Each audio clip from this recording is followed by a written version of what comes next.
Yeah. Welcome back to the first 2024 NFL New York Giants Big Blue Crew Sports Network heated debate. Now, tonight we got a special show for you guys. We got three of the heavyweight contenders of the Big Blue Crew Sports Network having a live heated debate.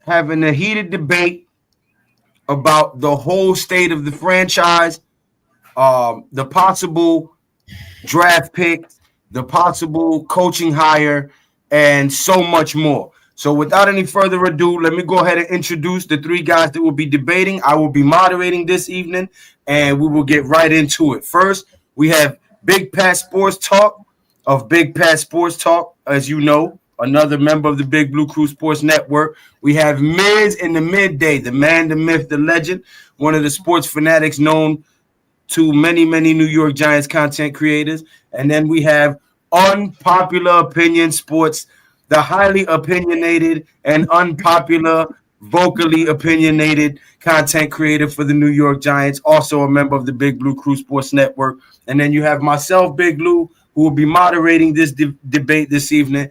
And without any further ado, man, we got a great show for you guys. We got a lot of topics that we need to touch on that fans are wondering about, fans are arguing about, tweeting about, and just overall confused about. So let's get right into it, man. Y'all know what it is.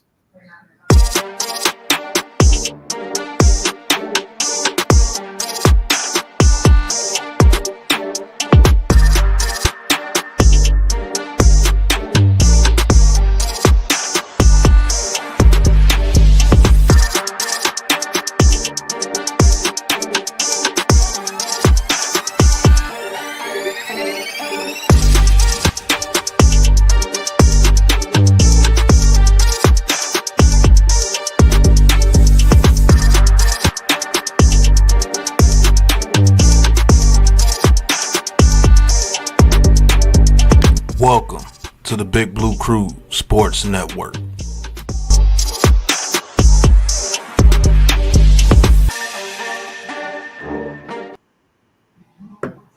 Yes, sir. Gentlemen. All right, is everybody ready for a nice, clean debate? Yes, sir. Yes, sir. Let's get it. All right. Just one You've rule. all gone over all the rules in the dressing room with you guys. Keep the gloves up. Hey, no biting, no elbowing. No, No elbow. All right, so the first topic that we're going to touch is what? What do you guys want to get into first? All right. First and foremost, we're going to let Miz choose his opponent for the first subject. So, Miz, who do you want to battle first? Is it me or NYG? And the person you do not pick, what you will do is you will cut your camera off, and you don't have to cut your mic off. But if you do want to chime in, just be respectfully if you want to chime in, so this debate can go as professional as we need it to go. So, Miz, choose your first opponent. You can have a round, like, after for the other person to chime in. So, Miz, choose your first opponent. Is it me or is it NYG? I don't care. Give me NYG, but what's the topic? All right. So Lou's gonna come up with the topic, and you're gonna battle NYG first. I will cut my camera off, and you guys will debate. Let's go. All right. So in the Twitter chat today, there was a lot of discussion about Dable and should he be fired? Should he be allowed to get his quarterback? So I think that's where we'll start first. Are both of you guys in the mindset that Dable should leave? Go ahead. I am. Yeah. Miz, do you think Dable should be fired as well? 50-50 on that right at this second, to be really fair and honest. All right. So how about Joe Schoen? Yeah, I'm kind of getting there with Joe Schoen also. I have my reasons now why. But if Joe Schoen is going, then they're both going. That's just how I see it. So I think you guys are in agreement on that then. Yeah, my problem this morning, like I was coming at it, is more with Joe Schoen, and I have a major problem with several of the players he's allowed to walk out of this organization without getting anything back at all. That's a major problem with me. I'm very heated inside about it. So, Okay, we'll start there then.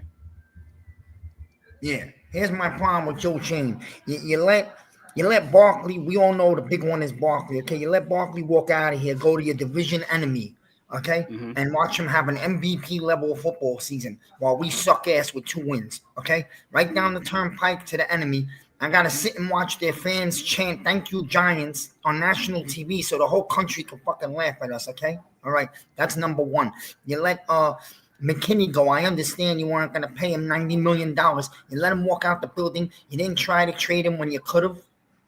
Whatever, man. It might be Mara's fault too, but you know what? It's on the GM. You're the one who makes these calls. You should have tried to get something for him. You let Julian Love leave 3 years ago. He's playing good football in Seattle, a real solid player. You got nothing for him, okay? And now you're gonna watch.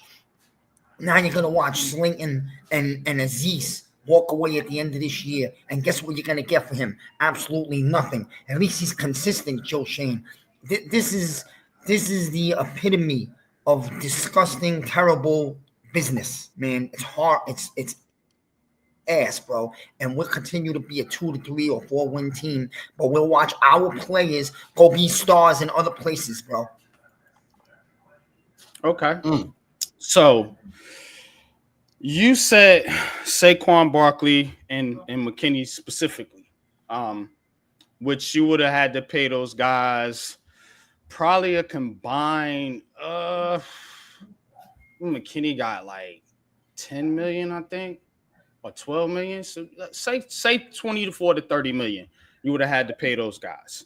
Right. But instead, what Joe Schoen did, you're the general manager, because remember, everybody complained about the cap with Dave Gettleman, you know. So this guy's making smart cap moves. What he did instead was went out there and drafted Tyrone Tracy, who's leading rookies in yards right now, and Tyler Nubin, another top player. Oh, and Julian Love, you know who his replacement is? Jason Pinnock, a pretty damn good safety himself. So again, first of all, you can't pay everybody. Second of all, you're paying players that you did not draft. And then third of all, you're still getting production from the players you got on your roster. Now, Saquon Barkley would have made us what right now? What do we have? 3 wins instead of 2? 2. Or do we have 1? Or do we have 2?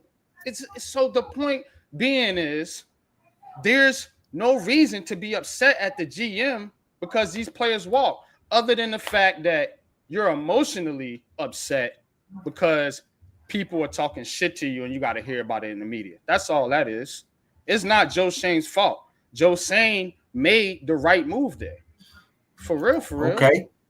All right. So now let's add a caveat to that. Because Miz says he is getting to the point where he wants to see Joe Schoen gone. You say that he's making smart cap decisions and that he's really done nothing wrong. But you both agree that Dable should be out of here. So would that be something that's on Schoen? He obviously hired Schoen from his time in Buffalo with Dable and his familiarity there. So was bringing Dable here a nepotism hire, and was it a bad move? Well, we know it was a nepotism hire. You don't even have to answer that. We know it was a nepotism hire. But was it a good move, and is it time to walk away from him now? Listen, man. Listen, it's a team. They came together. They're an item from Buffalo. If you're not happy with one, then you're cleaning the whole thing out. That's just the way it goes. You can't keep going half-ass, brothers.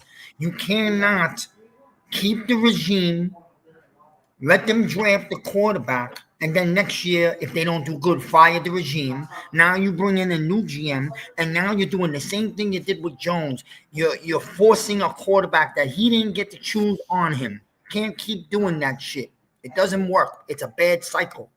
If you're gonna start over, clean house, start over, go pick your GM. A matter of fact, I would say promote Graham, right? Promote him up to GM. Let him go get a head coach and let them choose their quarterback. And let's start a new regime together. I think that's the right way to do. That's the stable thing to do.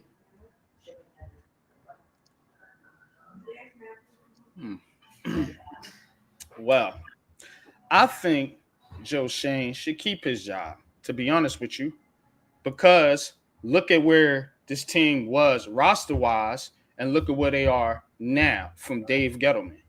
And you got people out there talking about the Giants are a quarterback away from contending. So if they're a quarterback away from contending, the roster must not be that damn bad, right? So, again, is that on the GM or is that on the coach that needs this superstar quarterback to make his offense work? You know, Joe Schoen has made smart trades. Brian Burns getting shit for Leo Williams. He's made smart draft picks. I just named them. Tyrone Tracy, Tyler Newman. We can go to some other ones. And he's also got this team Malik ready Nabers. to compete if they got the right head coach. You see what I'm saying? But the problem with people is this fan base wants everything perfect. As bad as it is, we still want right now perfection somehow. Right we want now. it right now. We want perfection. So how is it that it's this man's fault? You know, just because he made a couple of mistakes, as if he wasn't going to make no mistakes at all. Going to be flawless victory type shit. Come on, man. Come on, bro. You can't blame the GM. Now, if you want to get rid of both of them, get rid of both of them. That's on John Mara.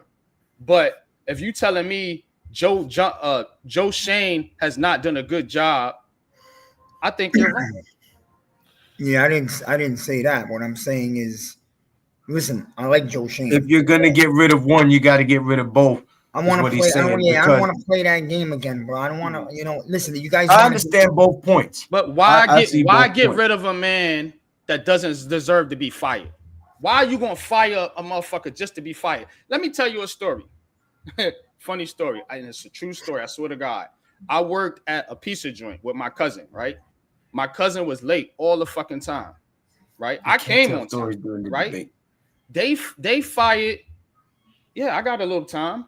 It's a quick story. They fired my cousin and then fired me too. And I was like, why did you fire me? They ain't had no excuse. They was like, well, we can fire you. We don't have to give you a reason. They fired me because I was associated with my cousin. Now, should I have been fired? Should I have been fired? No, I shouldn't have been. And neither should Joe Schoen. I rest my argument. Let's go. You fired. Day, this your cousin? For this shit. You fired. Don't you fired too? Go ahead, NYG, finish. Go ahead. I'm done, bro. All right. Listen, man.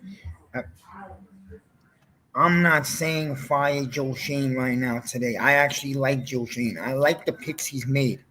I don't like letting big players go when we know we could have got things for them. Now, there's a debate within that.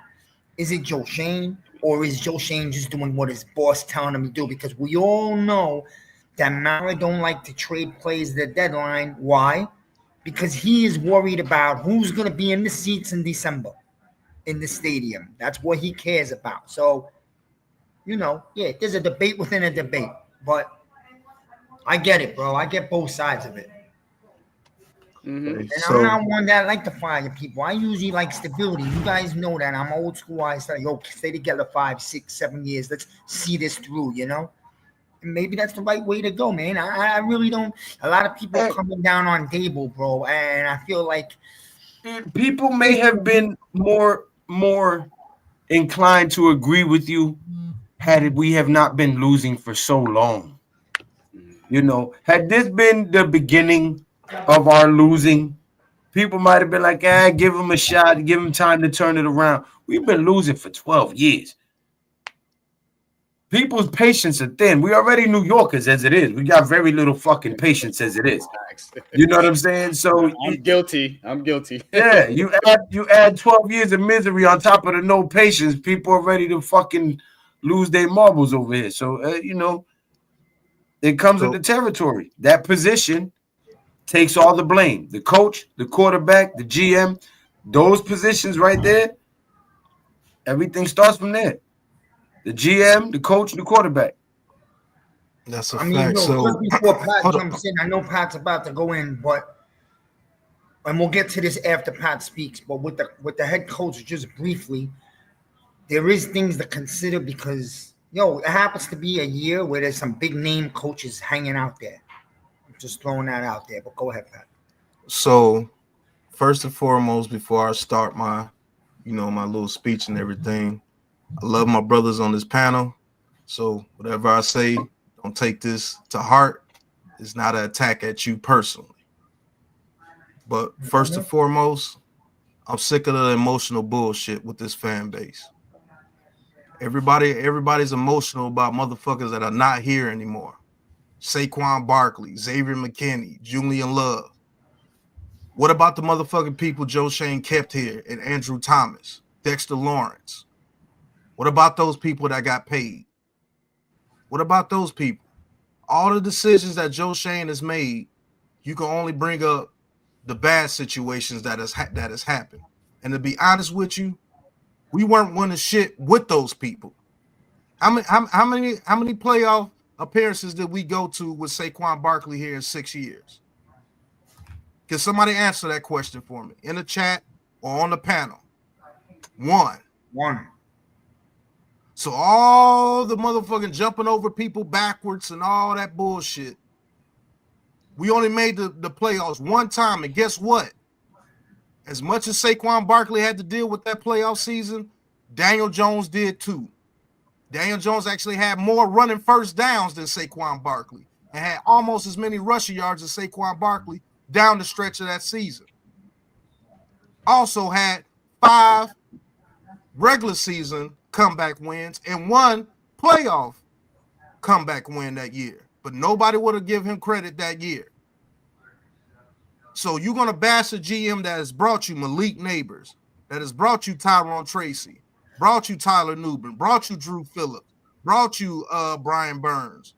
John Michael Smith. Yeah, brought you John Michael Smith. Brought you Wan'Dale Robinson.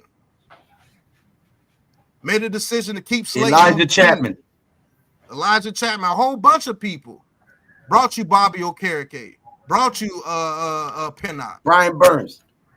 You know what I'm saying? Making good trades. There's not one trade that Joe Schoen has done where we look like we were on the bad side of the trade. Got you a 3rd round pick for Kadarius Toney, the clown that you said it was, right? The clown. Miz was right about that too. Got to give him his flowers on that. Yeah, From day one, he said Kadarius Toney was the clown. But he was right about Kadarius Toney being a clown. We got a 3rd round pick for him. Got rid of Kenny Galladay. Got a 2nd round pick for Leo Williams, a 30-year-old defensive tackle. What about the good things that he's done? What about the drafting Tyrone? This fan base is so emotional, want to keep so much bullshit going that you don't even recognize the players that he's brought in here. What about Tyrone Tracy, who's leading all running backs in yards? That didn't get his first start until week 4, week 5 against the Seahawks? It's been balling ever since. But you so worried about motherfuckers that ain't here no more that you don't even bring up the people that do deserve the credit. That kid has been playing his heart out, but does he get any credit? No, because you worried about motherfuckers that ain't here no more. Was Ojulari his first draft? That was his first draft, right? When we got Ojulari was Dave Gettleman's last draft. His last draft? Yeah, that was Gettleman's last draft. Okay. But you want to complain about people that aren't here. Oh, Azeez Ojulari, now Azeez Ojulari is Lawrence Taylor? I remember when people saying Azeez Ojulari was just a crapshoot. Just a few months ago. Yo, facts. All the shit that you say about Slayton, now you worried about him leaving for nothing? You said he was nothing. You didn't even want him on the team. You wanted Alex Bachman ahead of him. So now all of a sudden, just because he might leave in free agency, now all of a sudden Joe Schoen's an idiot. Why? Why is he an idiot for letting somebody go that you never wanted here? Explain that to me. Who said that? No, this is what people are acting like. Oh, They act like if we lose Darius Slayton, it's such a huge deal. But this is a guy that you wanted freaking David Shields to start in front of him. No, but Pat, brother, if you know you're not bringing Slayton back next year, shouldn't have you just got a 5th or a 6th round pick for him? Let's say a 6. Who's to say somebody wanted to trade for him? Where's your sources? Where's your sources to say that somebody was willing to give you a 4th or a 5th round pick for Slayton? Where's your sources? There were teams that were interested. Name the teams. Kansas City. Kansas City when it got D-Hop. Way better than Darius Slayton. No, yeah. After that, they knew they couldn't have him for low. They wanted to lowball Shane. That's what Shane said. So you're going to sit here. So you're going to sit here and tell me. Joe Shane says, I'm not going to give away guys for free. But that's all he fucking does is give away guys for free. So who are all the guys he gave away for free besides Saquon Barkley, who we couldn't trade at the time because his trade market was low as shit? You're not giving away Saquon Barkley for a 3rd or 4th round pick. I'm sorry. Who else did he let go for free, Miz? You was getting a 3rd round pick last year at the week leading up to the trade deadline for Barkley. Okay, there were a few teams that called up, and why he didn't want to trade him because I know why. I don't completely blame him. Mara wants people in the seats in December, so we can't give away the only player that people want to come watch. Okay. But, that's just bad business for the future, though, because now you let him walk away over a measly $1.5 million. Are we serious? And, I'm guilty of one of the guys who was okay with letting him go. I admit that. You and I spoke about that. But, look at it right now. It looks bad, bro. We are 2-8, brother. We are 2-8. So we're 2-8 because we allowed Xavier McKinney and Saquon Barkley to lead. And Julian Love. And Julian Love is another one. Who is Julian Love, brother? Pretty good safety when he was I'm here. just telling you what the chat is saying. No, I'm just saying. Moderator. Don't be debating with me, nigga. So everybody's acting like Joe Schoen is just letting everybody walk for free. You can only name 3 players that you so-called let walk for free, even though they wanted to keep Barkley at the time because they went to Barkley first. True or not? True. Xavier McKinney. They did go to Barkley first with a negotiation and could not come up with a deal. And then Xavier McKinney tagged him and signed DJ. Xavier McKinney got 17. All I'm saying is this. Hold on. Xavier McKinney got $17 million per year on the market to be one of the highest paid. I think he is the highest paid safety in the league. Right. And his contract allowed him to get allowed him to get $24 million over the first year. Were we in a position to do that for Xavier McKinney? No, and let's be honest, half of the fan base was mad at him.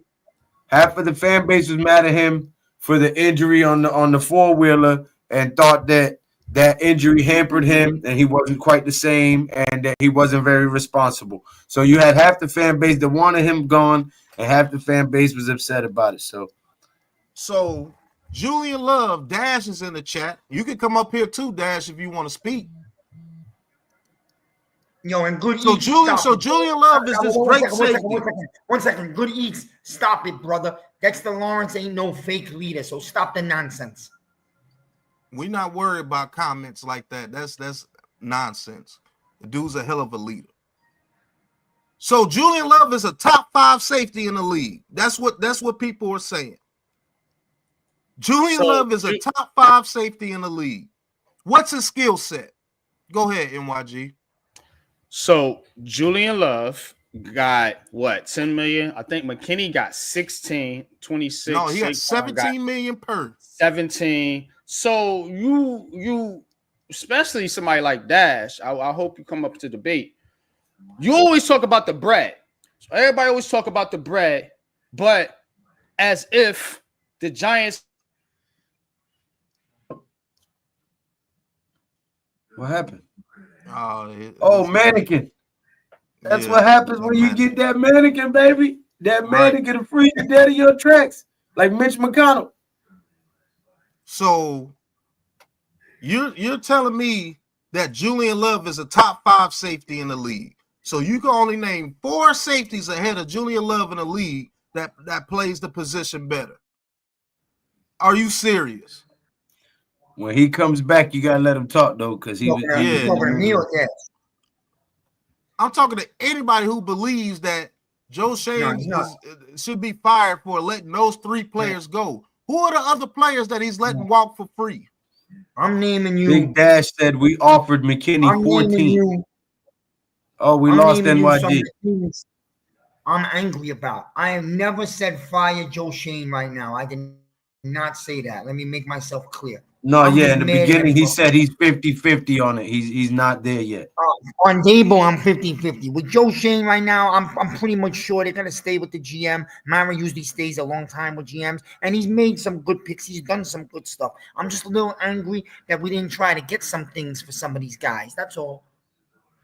But so that's you know what you did. You know what you did get.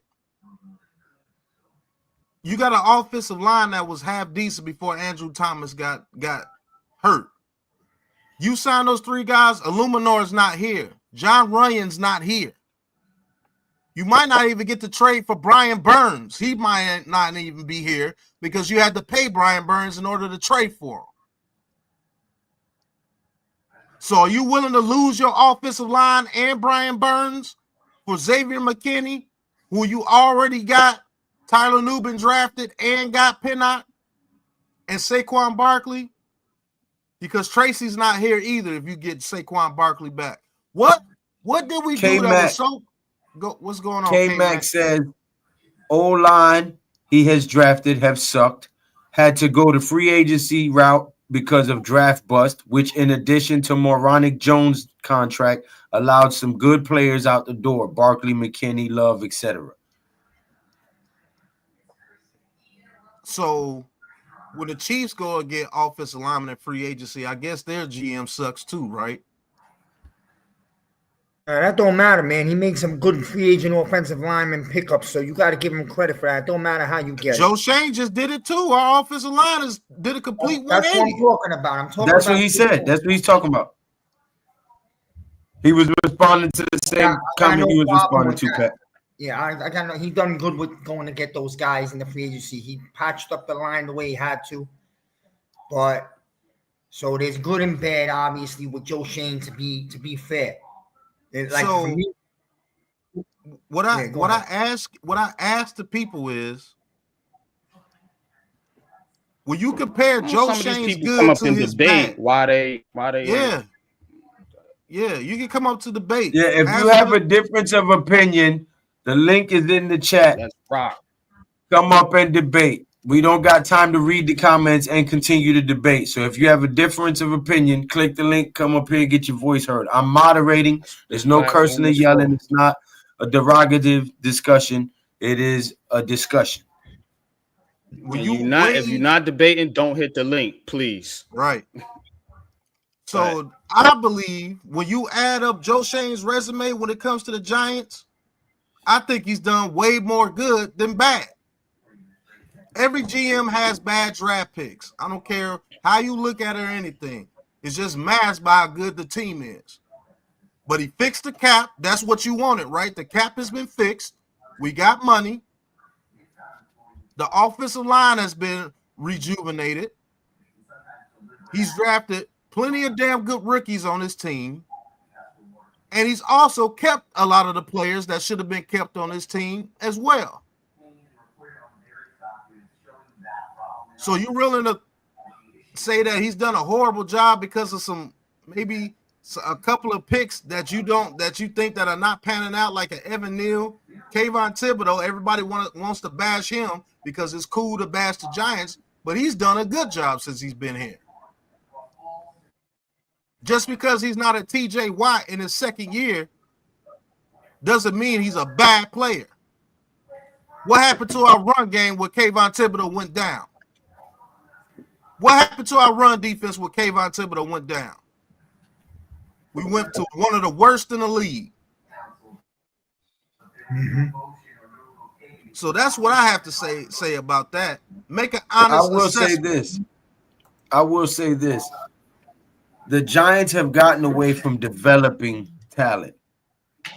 And largely in part because of all the noise that the fan base makes and content creators as well. Mara and the GMs, I say GMs because it's not just Joe Schoen. Mara and GMs have listened to the fan base too much and made bold-headed decisions to try to quell the noise from the fan base. And you can't get rid of a guy in 2 years because he's not what you thought in 2 years. A lot of these guys, even though I'm guilty of saying get him out of here too when I'm angry, a lot of these guys, you got to give them 3-4 years of coaching and developing. The problem is we've been rotating coaches because we can't find one that's worth a damn. So these players are getting drafted and they're not getting developed and coached up. So But I digress. I see, Dash, you continue to put things in the chat. I want you to come up so I can talk to you face to face. You say 24 picks and 7 contributors. Do you know what the hit rate is on draft picks? Do you know what the hit rate is on draft picks in the league? One of the best GMs of all time was around 38 to 34%. That right there is 30%. That's damn good. Name me the GMs that are hitting on 60 to 70% of their picks every year. Name them. Good Eats. I don't know who you are. Can you please show your face before you come up or put your name in the chat?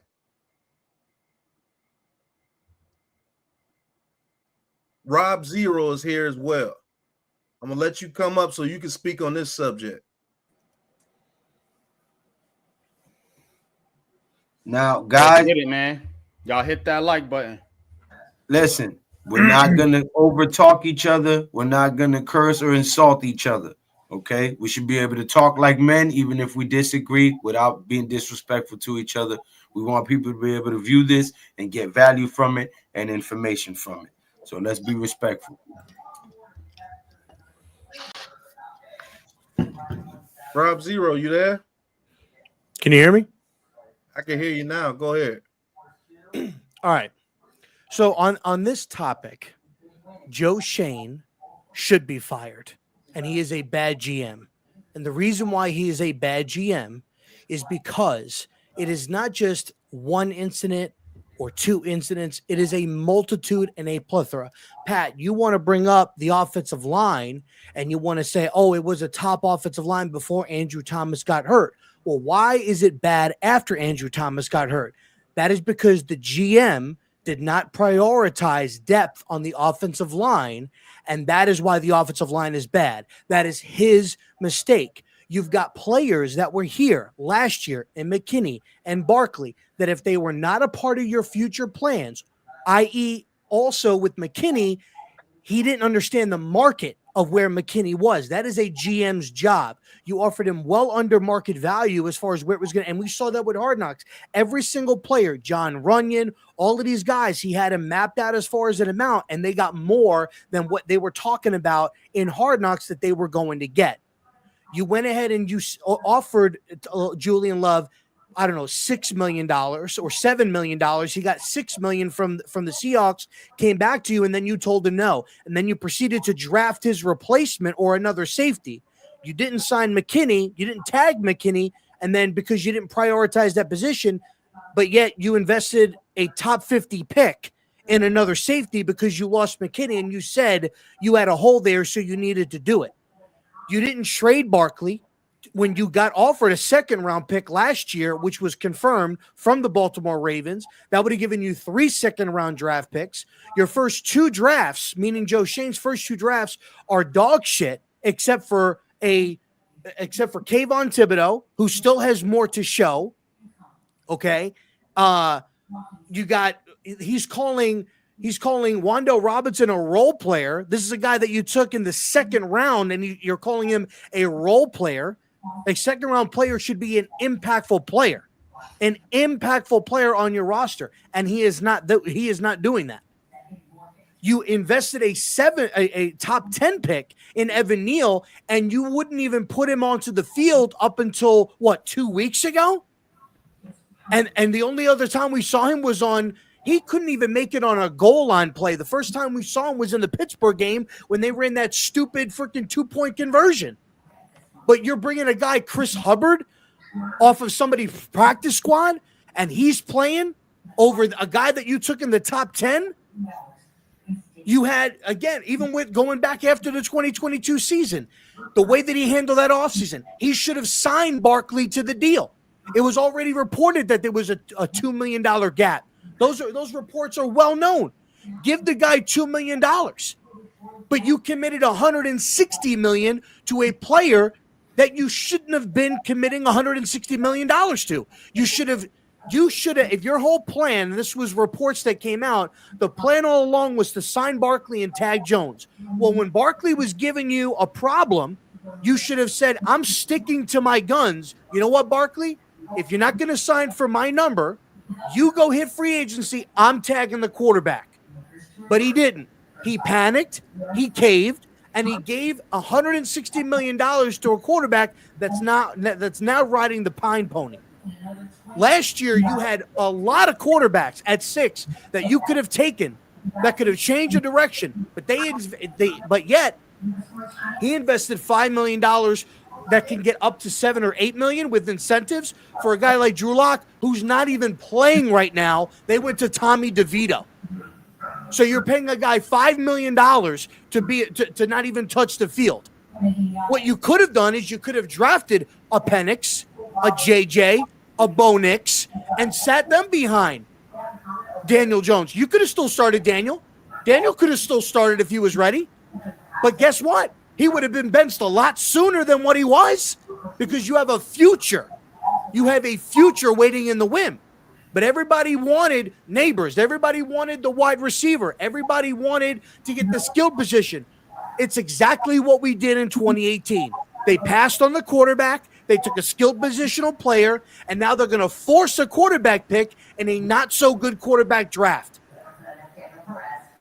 which is exactly what we did in 2019 when we took Daniel Jones. These guys are horrible. Yes. Is Nabers a good player? Was that a good pick by Joe Schoen? Absolutely. Was Newman a good pick by Joe Schoen? Absolutely. Like the player. Tyrone Tracy, love the player. A solid pickup in the 5th round. I will give him credit. Drew Phillips, if I didn't say his name, solid pickup. This draft, very much better than his previous 2 years. But if you've done a plethora of wrong and you do one thing right, that doesn't erase all of your wrongs. The Burns trade, sure. Great player, top 10 pass rusher, young, 25 years old. Was that the right move to make? No, it was not. It was not the right move to make. What they should have done was what they were talking about was they should have signed Dexter Lawrence's college buddy, Wilkins, is what they should have done. Christian Wilkins. Because your defensive line is terrible. If they would have traded for Burns, he took not one offensive lineman or defensive lineman in this past draft. Not one in a deep O-line and D-line draft. And here we are going into what is this, week 10, week 11 that we're going into? And we're still talking about the offensive line being lacking of depth, and we still can't stop the run because we have no depth on the defensive line. This is what the GM has given you. There is absolutely nothing other than for the vibes to justify this man keeping his job. Will he keep his job? More than likely. I'm not oblivious to the fact that he's probably going to keep his job. Does he deserve it? Absolutely not. Because if this was any other GM if this was the GM for the Jets right now, we would be clowning him and laughing at him for everything that they've done. We, as a fan base, we have to stop defending stuff just because they are in our building, just because they're a part of our organization. If one of your boys, if one of your friends is out of pocket, it doesn't matter if you've known him for 20 years. You're going to tell him he's out of pocket. It's the same thing with the Giants. Joe Schoen is out of pocket. Brian Dable is out of pocket. I'm not just going to support them because they work for the Giants. When they do good, I'll say they do good. When they do bad, I'll say they do bad. It doesn't mean that I'm a bad fan. It doesn't mean I don't know what I'm talking about. It doesn't mean that anybody is not a fan of the team or doesn't want the team to succeed. And there's nothing wrong with you having your stance. But what is wrong is when other people have the opposite stance and they're wrong. Because nobody's saying that you're wrong. You've got your opinion and that's fine. I just don't see the justification that you and others feel that this guy deserves another shot. He had his opportunity. He drafted his quarterback when he signed Daniel Jones. That was his quarterback he chose. That's all I got for the moment. Okay, can I respond real quick? Go ahead, MRG. I'm gonna be brief. So a lot of what you said, I weirdly enough agree with, but I'm gonna give you some pushback. And here's the pushback. First of all, you're combining two people in two different positions, because a lot of what you're saying is coaching. A lot of what you're saying about some of the personnel decisions, that's actually on Brian Dable to decide who starts on the offensive line, to decide which wide receivers play, which quarterbacks play. That's actually on Brian Dable, so that's one thing. Another thing you said was Joe Schoen did one thing right, but then you named several things that he actually did get right, so this franchise is in better position than it was when Dave Gettleman was here. That's number two. Roster-wise, position-wise, cap-wise. This is all the things that Giants fans complained about. Shane got you there. Is he perfect? No. Who is? But he got you out of a hole where you got people saying now that the Giants are a quarterback away. Which so again, this roster is better than it was when Dave Gettleman took over. And the last thing is you can fire Shane and you can fire Dable. I actually agree with firing Dable. I don't like him. But you need a replacement. You know what I'm saying? People always get this notion that it's okay to just fire everybody. Who you got in mind to bring in after them is a big fucking question. Okay. Because you're kicking people out the door that has done actually a decent job. Not a perfect job, but a decent job. Lou, real quick before you can I respond to can I respond to a couple of things he said, Lou, real quick? I'm gonna let Pat go and then you can respond. Because Pat, it was you and Pat that were talking, and then NYG got in because his internet cut off, so I wanted to let him get in. But let Pat respond to what you said, and then I'll let you respond, please. Y'all got it. I'll step out of the way for a minute. The thing that people don't get with this GM job is one of the things. You talking about you gonna cut his camera off? Yeah. What the thing is people go with this GM job and they combine Dable and Shane with decisions when it comes to the roster. Joe Schoen doesn't tell who can start and who sits. That's Brian Dable. Joe Schoen can't develop the players that's on the coaches. He could get all the players that he wants, but if the person that's supposed to be developing those guys aren't developing those guys, it's gonna look like shit, like it is. You mean to tell me Deontay Banks wasn't a good player? You mean to tell me Wan'Dale Robinson wasn't a good player? You mean to tell me that all the draft picks that he picked weren't good players? You might not like McFadden, but he's playing damn well for a 5th round pick. When you look up the hit percentage with GMs in their draft picks, I promise you it's considerably low. if you're hitting between 33 to 38% on your draft picks, you are doing a damn good job. And right now, he's sitting right around 30 with weak development. And I don't care what nobody says. So if you want to say Joe Schoen is doing a bad job, go ahead and say it. I'm saying he's doing a decent job considering the situation that he came into. Most of the things that you wanted done, he has gotten done. Now, I'm in favor of firing both of them and bringing in a whole new GM, head coach, and quarterback, because that's the way you're supposed to do it. And let's not say that he chose his quarterback and he drafted his quarterback at Daniel Jones. Now, everybody on this panel and everybody in the doggone chat knows that John Mara was fond of Daniel Jones, and they're coming off that playoff season. Do you really believe John Mara would have let them dudes get rid of Daniel Jones? He let them get rid of Barkley. That was because he was deep into right. Did he want to, But Rob? And they were in their third year. Wait. Let's not talk over each other. They were in their third year, and they tried to get Saquon Barkley not once, not twice, not 3 times, but 4 times. How do you know that John Mara didn't put in effect of not trading Barkley during that time? Because you heard what he said. I'm going to lose sleep because Barkley's almost what? You're talking about last year? Player. You're talking about last year during the season? In 2023 at the trade deadline. So last year. Yeah. How do you know that John Mara didn't nix that? How do you know? Because that's one of his players that brings butts and seats. Because that's the report came out that Barkley said, "Don't trade me." Barkley said that. Okay, so if you're going to go with the franchise players, everybody calls him. He said, "Don't trade me because I want to work something out with you." How are you going to get mad at Joe Schoen if he wants to bring back your franchise player? It just didn't work out. It happens. It just didn't work out.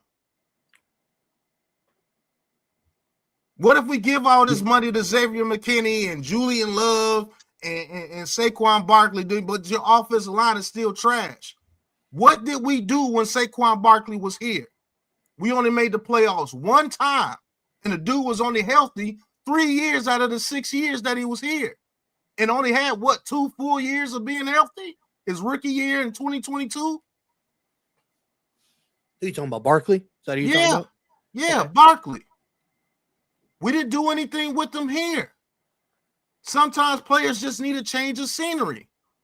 I agree with that. I'm not disagreeing with the fact that he would need. So let me respond to a couple of your points, if I could. One, when you said that it's not up to, you're right. The GM doesn't say who starts and whatnot, but why bring in an offensive lineman when you could turn around and tell your head coach, you've got a guy that I drafted in the top 10 that's able to play. So it wasn't that he wasn't able to play because he's going out on 2-point conversions. So he was playable. Brian Dable just wasn't playing him. So the GM could turn around and say, I can elevate somebody from the practice squad if I need be. You've also got a couple of guys that are versatile on your offensive line. You could have done that. Instead, he goes and he signs a guy off of the 49ers practice squad, and that week, that guy is starting over Evan Neal when you could have done what they did 2 weeks ago, which was move Illuminor over to left tackle and start Neal at right tackle. Or you could have played Neal at left tackle. Is that Joe Schoen's fault? That's not his fault. Joe Schoen signed the player off of the other practice squad when he could have told his coach, you've got a guy, you've got guys there, use them. That's the first thing. The second thing, people want to talk about the offensive line and the roster and making it work and this and that, whatever. The reason why that stuff is not working or looks the way it is right now is because the GM tied money up to a quarterback that did not deserve to be paid. If they would not have signed Jones to the contract, you would have had way more money available. You would have. Yes, you would have. Hold on, Pat. If you would franchise Daniel Jones, that was $33 million off the cap. That's not true. Pat, go ahead. We've already ran the numbers in our spaces multiple times. Had had multiple people that know the cap way better than you and way better than me, okay, they could have done every single move that they did, every single move that they did after the 2022 year, and they could have tagged Jones. Now, after last season, yes, they could have. We already ran the numbers. I'm not gonna argue with it. But if you don't want to believe it, that's fine. Let's not talk over each other. I didn't talk over you, Pat. We've already ran the numbers, and that is facts. So now after last season, okay, you would have been clean and clear. Clean and clear, just like that face cream. Clean and clear and under control. He would have been out of your building. You could have reset at that position. You would have had money that you wouldn't have $47 million on your cap this year. That could have gone to McKinney. That could have gone to Barkley. That could have signed 2 premier offensive linemen. You could have signed fucking Robert. I'm sorry for cursing. You could have signed Robert Hunt. That went ahead and went to Carolina, who was a guy that they were targeting. You could have signed him. You could have offered Michael. What was that guy's name? The offensive lineman. That's your first warning. Next time I'm gonna remove you. You could have signed the offensive lineman that everybody liked that went to the Patriots. That was he was, I don't know, he didn't have any, I forgot his name, Michael Wenwu or whatever his name was. I think his name was Wenwu. I think that's his name. Olawenu was something like that. You could have signed that guy. Like there were options and avenues that he could have went. They had $47 million on the cap. He didn't even offer Barkley a deal this year in the offseason. Barkley even said it. He said it to Diana Rossini. He said it he did not. He knew when the offseason hit, he was never coming back at all. He was never coming back. That is up to Joe Schoen. That is on Joe Schoen. I understand he got offered some deals, but over $2 to $3 million. And then I'll address the John Mara situation. John Mara on Hard Knocks was never forcing anything down anybody's throat. Did he say, I would have liked to keep Barkley? Of course he did. He said it. He's the most popular player. But when they didn't, he allowed them to make the decision. Also in Hard Knocks, he said, if you guys deem that, just like in 2004, same situation, if you guys identify a quarterback and have the opportunity to go and get your guy, go and get your guy. I don't think that John Mara forced anything on these guys. And the fact of the matter is, Dable and Schoen, every time those two knuckleheads are at the podium, we're in lockstep. We don't make any decisions without each other. They are lockstep together. So every decision that is made about this organization, they know about it together. One does not make decisions without the other's approval. Dable says that Schoen is very in tune with who starts. He said this last year in a press conference. He's very in tune with who starts, who's playing, the depth chart, everything like that. And Joe Schoen said that Brian Dable is very heavily involved with his stuff as well. So they're intertwined. They are intertwined. Let me explain something to you guys about the cap. You're forgetting about the 2022 season. After the 2022 season, Daniel Jones' contract was up, correct? Correct. So if they franchised Daniel Jones that year, the franchise number for the quarterbacks was over $33 million that year. That was our whole cap. They would have never been able to sign Andrew Thomas. They would have never been able to sign Dexter Lawrence. Barkley would have walked for free. Hold on, because I'll let you go. Barkley would have walked for free if they would have franchised Daniel Jones. The whole plan was to sign Barkley and Jones, but Barkley kept refusing every contract that they gave him, and so they had to franchise Barkley because you couldn't franchise Jones because we were still in cap hell at the time. So that $33 million out of I think we had like $41 million that year would have came straight off the books. And we only had $8 million to work with that year. That's why it was important to sign Daniel Jones that year if you wanted to keep him here. And not only are they in tune, yeah, they may be in tune making decisions, but the owner who loved Daniel Jones at that time, and did he just made the playoffs and won a playoff game? You don't think John Mara didn't have a little bit to say about Daniel Jones getting the contract that year? And the only way he was going to keep both of them if Daniel Jones got a contract. Because Pat, hold on. I'm gonna say this to you. I'm not saying that John Mara didn't hint, just like he did with Barkley. Oh yeah, I think that I'd like to keep Jones. I'd like Jones here. I don't think he forced it upon them. That's my point. I don't think that he didn't say, like, hint to them, oh yeah, I'd love for Jones to be our franchise. I'd love to get him a deal. I'd love to get a deal done. Same way he said, oh, I don't want Barkley to go. I'd like to. Ultimately, if they would have made the decision to do what they did, I don't think John Mara would have gotten involved. I don't think that John Mara, and the last thing I'll say to you is NYG Mason is in your chat. Me and him don't always agree, but NYG Mason is a cap guru, does everything when it comes to the cap on almost all 32 teams. You can look him up. You could talk to him in his DMs. We've talked about it multiple times. Every single move that they did, even if you read it there, Andrew Thomas's and Dexter Lawrence extensions did not affect the cap after the 2022 season. AT was still on his rookie contract. He was going into his 5th year. They could have done every single move that they did after the 2022 year. And the tag for Jones was $32 million. How do you're not understanding how the cap works, sir? If you let Dexter Lawrence and Andrew Thomas get to the free agent market, do you know how much more money they would have took? But their New York Giants. I understand that, but that's not what we're saying. Is Dexter Lawrence was. And how do you know after that 2023 season they would have want to come back? Andrew Thomas was still on his rookie contract after the 22 season. So when they got his extension done, his extension did not affect the cap availability in 2023. Neither did Dexter Lawrence. I'm not talking about 2023. But you said that, but that's what you said. In 2023, sir. Yeah, I'm talking about that offseason after the 2022 season. That was the year to get both those guys signed in order for them not to go crazy in the free agent market. And yes, but their cap didn't affect that year, Hold on. I understand it didn't affect that year, but the players themselves, it affected them. Because if we had the 2023 season that we had, do you really think Andrew Thomas and Dexter Lawrence would have signed the contracts that they did?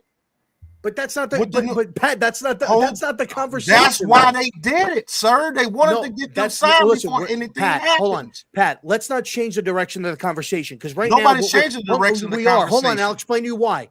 When you brought up Andrew Thomas and you brought up Dexter Lawrence, you brought up their cap hit in 2020 after the 2022 season. You brought up their cap hit. Now you're talking about whether they would have signed or whatever if the team was bad. We're not talking about that. The reason why I said they couldn't have franchised Daniel Jones that year because they wouldn't have the money to sign the team. And that's what I'm telling you. Even if they tagged Jones at $32 million. When they gave the guys that's why I don't like talking to you guys because you guys don't think. Pat, you're not listening to what I'm telling you. I'm listening to what you're saying. All right, fellas. Lou, I'm not trying to be disrespectful. No, I know. Pat, but listen, if you're talking over each other, the viewers can't really get the content. In 2023, Pat, which is the offseason, after the 2022 season, the cap implications when you're saying that they wouldn't have had the money when they gave Dexter Lawrence and Andrew Thomas those contract extensions, that money did not take away from the available cap that they had in that offseason when they signed Bobby O and they signed Jones and they gave Barkley that contract. The extensions for those two players did not affect that cap. So if they would have tagged Jones, they still would have been able to give those guys extensions because those extensions did not take away from their available money in 2023. You're not understanding. If they would have gave Jones that $33 million, they would have went down to $8 million. I understand that the cap implications, they didn't create anything and hitting against the cap. They would have not been able to sign Bobby O. They would have not been able to sign Barkley. They would not be able to sign anybody that season that they signed because Daniel Jones' cap number would have been so huge. You do still know they had to sign draft picks too, right? Yes, and why? So then why is there a cap guy that knows way more about the cap than you and me saying that I'm right and you're gonna ignore the fact that he's saying that I'm right on what I'm I'm going to saying. ignore the fact that you're not thinking ahead. That you're not Bro, thinking what do you mean? ahead. But what do you mean? When you're trying to sign your prominent players, you want to get them before they actually hit the mark. But what I understand Andrew that, but that's Thomas not what was we're in his talking fifth. about. Andrew, that's what I'm talking about. I know, but that's not the topic of the conversation. It is the topic of the conversation. All right, fellas, come on, man. Listen, one person talk, the next person talk, one person talk, the next person talk. If we can't come to a conclusion on that, we can agree to disagree and move on to the next topic. Pat, let me say something here. You're changing the topic from signing your players and making smart decisions versus going ahead and tagging Jones as if that was going to take away from them being able to sign Andrew Thomas and Dexter Lawrence. And I'm telling you that that's not the case. They could have done every move. Signing Bobby, that's it, Kwame. I told you once. No, leave him on, Lou. Yo, Kwame, grow some balls. Come up, show your face, Cross. Come on, stop hiding behind. Kick him out the chat. Nah, he gone. He's calling people fat ass and shit, but you wouldn't say that to nobody in their face. He don't know how to be a man, so get him out. He won't come up and show his face. He hides behind Snoopy fucking pictures, bro. This is what I'm trying to get people to understand. Is he got when you trying to sign your prominent players, you do that ahead. Andrew Thomas was in the last year of his rookie deal. They did not want to have to be in a position where they had to give him his 5th-year option. And Dexter Lawrence was already in his 5th-year option. If you don't sign those dudes right then and there, they're going to cost you so much fucking money the next season. It's going to be astronomical. Barkley would have been gone for free because we had nobody to restructure contracts to bring in any more money that season. There was no restructures they could have done. Barkley would have been gone. Why do you think they were trying to get Barkley done first? Because if you franchise Daniel Jones, you ruin a whole lot of things for a whole lot of other players that you wanted that season. And I'm telling you that it wouldn't be the case. Hold on. That's why they structured the contract with Daniel Jones the way they could get out of it right now. And I'm telling you, when John Mara said we did everything to screw this kid up, and he went out there in 2022 and made the playoffs and won, it was over with. They traded for Waller, and they restructured him to sign the draft picks that year. That's what you guys are not getting. You got to think ahead when you're a GM. But, Pat, what I'm trying to tell you, what you just said 30 seconds ago, that if you tag Jones, it implicates you being able to extend those other players. I'm telling you, it doesn't. Okay. Andrew Thomas was already on his rookie deal. His cap hit the following year, going into the 2023 season, was never going to change. That was his 5th-year option. That was his 5th year that he was going in on. Dexter Lawrence, his contract extension that they gave him didn't change the cap at all. If anything, the cap went down. It saved him like $4 million. Rob, 1 second. Lou, I want you to put the link in the chat. I got Carl Banks who wants to come in. Pat's got to put the link in the chat. All right. That's all I'm saying to you, Pat, is I'm trying to tell you, and then there's a person in the chat that's trying to tell you all of the moves that they did after the playoff season, they could have done even if they tagged Jones. And then after the 2023 season, when he tore his ACL and everything like that, they could have walked away from him and they could have reset going into this year. They could have drafted their quarterback at 6 because there was 3 available that they could have taken, or they could have taken a developmental guy like a Spencer Rattler or something like that in the 2nd or 3rd round if they wanted to do something like that, and signed a cheap veteran like a Jameis Winston or a Marcus Mariota or a Jacoby Brissett or something like that. Or shit, you had Tyrod Taylor. You could have re-signed Tyrod Taylor. They could have done that, and they didn't do it. So now the fact that you paid Jones, you lost McKinney, you lost Barkley. You missed out. Yes, it is. But yes, it is. They could have signed him if they wanted to. They didn't want to sign him. It's not because Daniel Jones got his contract. It was the reason why he wasn't signed is because he didn't. Again, like I said earlier when I came on, He didn't understand the markets. He does not understand the markets of these players. He wanted to go ahead and offer Xavier McKinney 14 when Bates got paid more than that. Bates got like $16 million just a year or two prior to that. He doesn't understand what the markets are. So they were predicting Xavier McKinney to get 17 million on the market before the market hit. Who was predicting Xavier McKinney to get 17 million?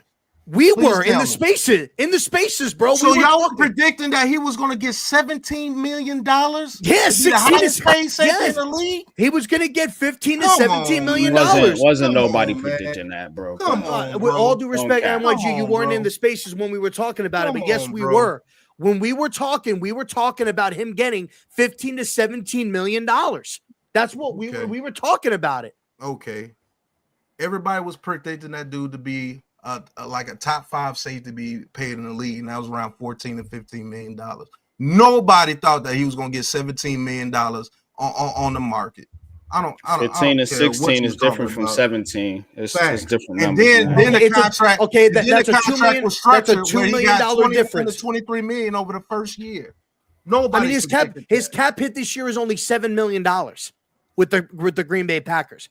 That makes after the first year, after the second year, his contract is structured the way it goes super high. But here's the thing. Okay, Pat, but here's the thing then. If that's the case, this makes Joe Schoen look even worse because you could have hold on, and I'll explain. You could have you could have signed Xavier McKinney, right? His cap hit this year is only $7 million. You could have made the space for it. And then guess what? If Daniel Jones hits this year, what are you going to do? You're going to restructure his deal and you're going to push some money back. Or if you were going to get rid of him anyway. Xavier McKinney, a light-skinned Jermaine, and John Runyon. Who would you rather have? Say again? Who would you rather have? Xavier McKinney or light-skinned Jermaine and John Runyon? Who would you rather have? You said John Runyon and who? Light-skinned Jermaine Illuminor. Who would you rather have? I would rather have McKinney and my GM actually know how to draft offensive linemen. Exactly. Okay. I would like there was a plethora of offensive linemen in the draft that he could have drafted. And if he didn't go, and if he would, Name them. I don't know names, bro. I'm not going to sit here and tell you that I know names, but I know that the people that do study the draft and all that stuff, there was a plethora of guys. Okay, so then don't question me and telling me to name names when you know it's a deep offensive lineman draft. Okay, but was it Pat? Was it not a deep offensive line draft? Yes or no? There was Cooper Beebe. There was the top half of the draft. Was it a deep offensive lineman draft? Yes or no? No. It what? Okay, Pat. It wasn't. Okay. Let's move on to the next topic, Lou. Yeah, I want to move on to the next topic because this is getting nowhere.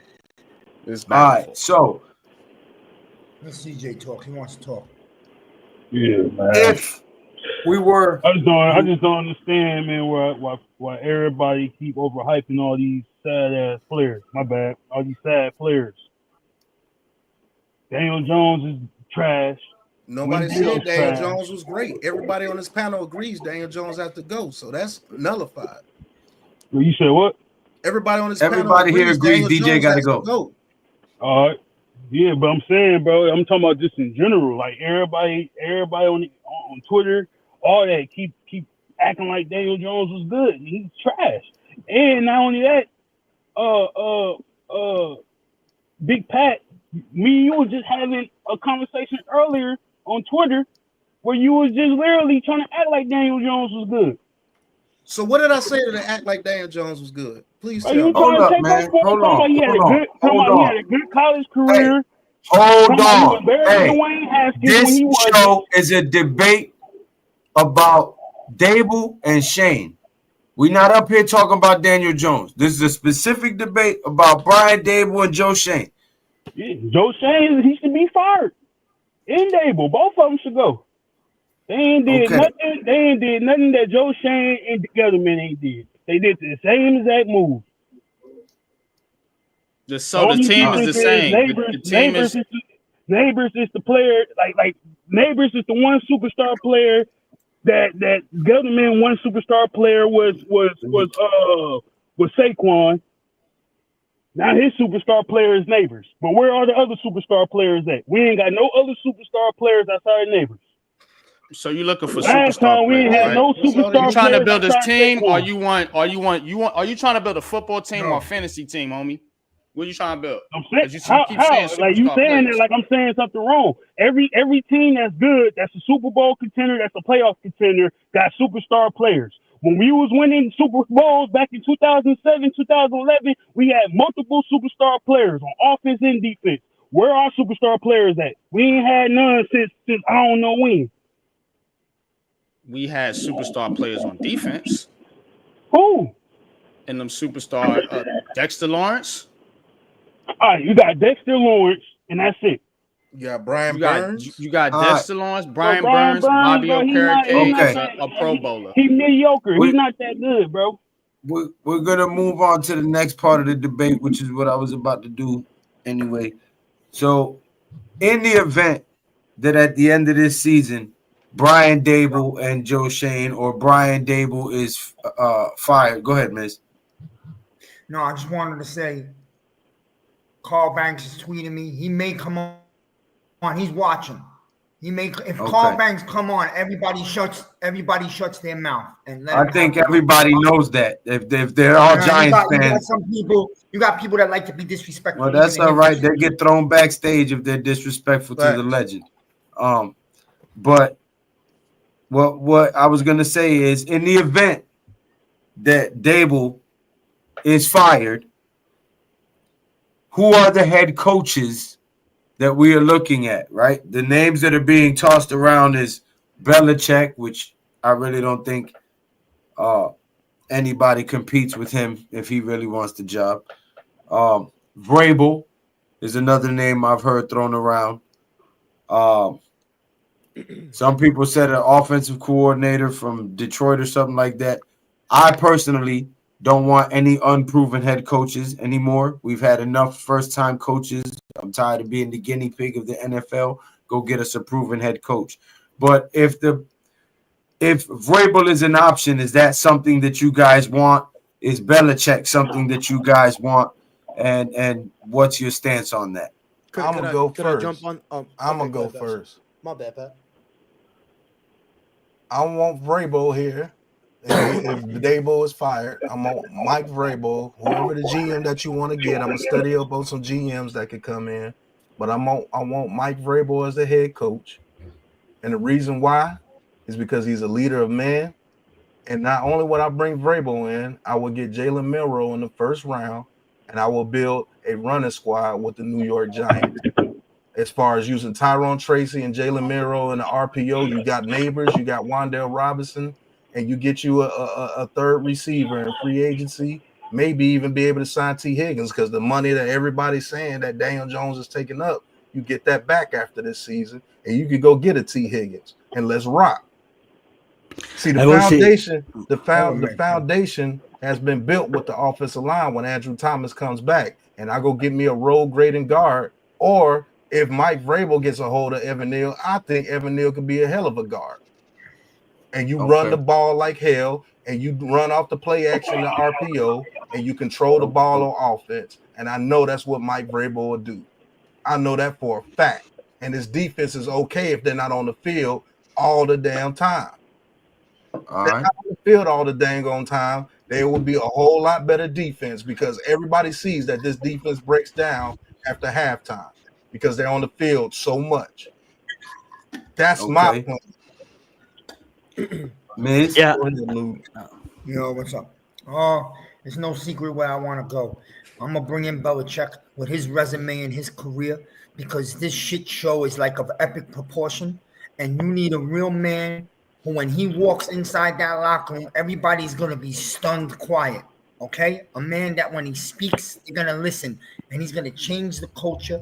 He's gonna take the Giants back to old school football because the Giants ain't gonna be winners again until they get back to who we are. We gotta be true to our history. That's pound the rock, play physical defense where nobody wants to come over to the Meadowlands, and you gotta get back to that. Special teams, pay attention to detail. So, I'll take a check for 3 to 4 years.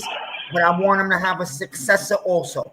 And he may not get us back to the Super Bowl, but I know for a fact he's going to turn this program around back into a football program and not the circus it's become. That's what I want. Can I jump in? Who's it? So I wouldn't mind. Look, I think with this organization needs basically they need to be reset from a cultural standpoint and from a fundamental standpoint, and they need to be led. They don't need a fanboy, or I'm not saying that there's nothing wrong with relating to players, but I think Mike Vrabel, I agree with what Pat said. I like Mike Vrabel. Players love him. He's a former player, so I think he can relate to the players, but he's got a tough mindset and mentality. They won a lot of games in Tennessee. They made it to the conference championship game. So he's got a resume. Ben Johnson, I know that he's a first-time head coach. Lewis said, I know you don't want to be the guinea pig, but Ben Johnson has been a pretty hot topic. I know Brian Dable was as well. But what I think I like about Ben Johnson is he's coming from the Lions, which is a hard-nosed football team right now, knows how to beat you physically, mentally. Right now, they're just playing very, very tough football. And I think getting somebody from the Detroit Lions, from the coaching staff, Ben Johnson, I'll give a shout-out. This is not my take, but shout out to my man, my boy Bass. He's brought this name up a couple of times with Aaron Glenn, their defensive coordinator there in Detroit as well. Another guy that's been around the league, spoke with Bill Parcells, went to go be a scouter, recruiter, whatever, worked his way up the ranks. Again, part of that organization that right now is a physical organization, punches you in the mouth, can be physical with you, wear you down. There's just a really, really good mindset and culture that's there in Detroit right now. And I think getting a guy like a Ben Johnson or an Aaron Glenn would be good. Mike Vrabel also. I'm not big on the Bill Belichick thing. I don't want 79 years old. I don't want Bill Belichick, although I am not putting past John Mara making a panic decision and doing something like that to try to change his organization. I'm not oblivious that he could make a mistake of that caliber. Let me ask you one question, Rob, about the whole Ben Johnson, because I think that dude is dope too. Do you think that he's a leader of men? Have you done any studying on Ben Johnson as far as him being a leader of men? I know he's a good offensive mind, but coming into the situation with the Giants, we all know that they need a leader of men that could get these guys motivated and get these guys to go out there and produce the way they're supposed to. Mm-hmm. Have you done any research on Ben Johnson as far as him being a leader of men? I haven't done any research with him as far as with that, but I think that there's a lot of ways that you can become a leader of men or earn the leadership with your players. And, him coming in, the way that he's running the offense with the Lions, learning from Dan Campbell and how they're operating and what they're doing, I think he's going to take some of what he learned, but also kind of make it into his own. But if he comes in there and I think the problem that we're having right now is, you got Brian Dable preaching stuff, but then he's not delivering with what he's preaching, and it's not working with what he's preaching. But if you can get a guy that comes in and tells you, this is what we're going to do, this is how we're going to do it, trust me, believe me, if we do this, it's going to work. Yeah. And when it works, at that point, now you become a leader. Now your players buy into you. Now they trust you. They're going to ride with you. But right now, we don't have that. You got Brian Dable preaching stuff. Hey, I'm proud of what we're doing. We're chipping away. We're not that far off. And yet each and every week, it's fundamental mistakes. They don't look like they're anywhere near off. They're in the last in the division. So as far as doing the research, I haven't. But I'm sure he's going to take a lot of the stuff that he learned there with Dan Campbell and with that organization, make it his own. And then when he comes here, if he has a way of earning those players' leadership by doing that. So shout out to everybody in the chat. I know I'm not reading your comments like I normally do, but we're trying to keep this debate going and keep it organized. But thank you, everybody. And shout out to Nerd Cage. What's going on, man? Nerd? NYG, what you got? Man, He says Bill fucking a 24-year-old girl. He's motivated. That's what I want to know. Before NYG goes, NYG, just for 1 second, bro, before you go, bro. How you gonna sit here and tell me that Belichick's old and he's not motivated? You want to bring another fucking coordinator over here. When he gets to the Giants, he's going to find out that he ain't got a quarter of the weapons that Detroit has. And he's going to be back at the same bullshit. So whatever, go ahead and watch it. I mean, when he took over there as the offensive coordinator, they didn't have weapons there, and they made them. They drafted well. Team, Rob, we don't have that team. You know that. But they didn't. That team wasn't there. Their team is there now because they drafted well, and they know how to scout players, and they know how to coach players. And didn't we hear these? And then we hear these same things when they brought these two guys here from Buffalo. I mean, and here's the thing, Miz, too. It's the same thing in Houston. Nobody thought Houston was good. Nobody knew who Nico Collins was, and he was just great. And then Bobby Slowick goes there. I did. I was banging Nico Collins. D'Amico Ryan. He was banging Nico Collins. Wait a minute, sir. What's going on here? Can I get my thought out real quick? Go ahead, my bad. Pause. You was banging Nico Collins? And you know what I mean, bro. You make it like we didn't know. I knew who Nico Collins was. Pat and I were talking about him. Yeah, I knew who Nico Collins was out of Michigan. I knew who he was. Okay. Go ahead, NYG. Let NYG get his thought on this. Out of those coaches, which ones do you think, or do you see somebody else potentially becoming a head coach here?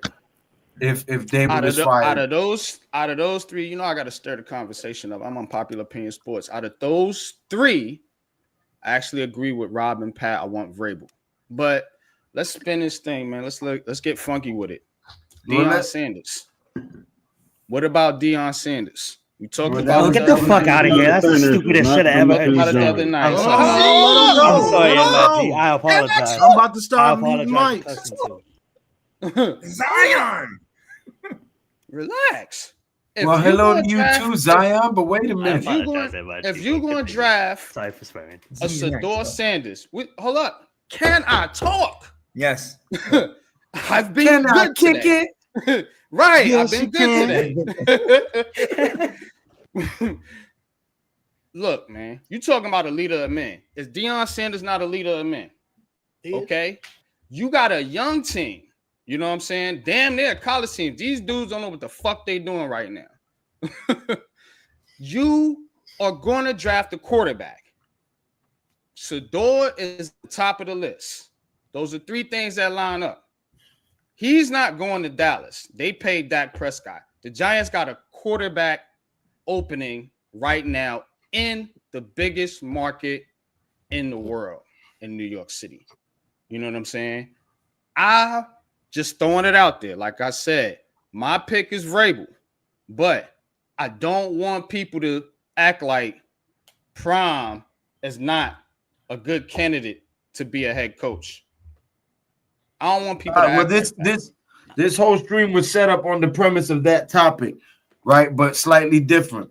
We were saying that Prime doesn't want his kid here in New York in the cold and everything else, and the way the sports media is here.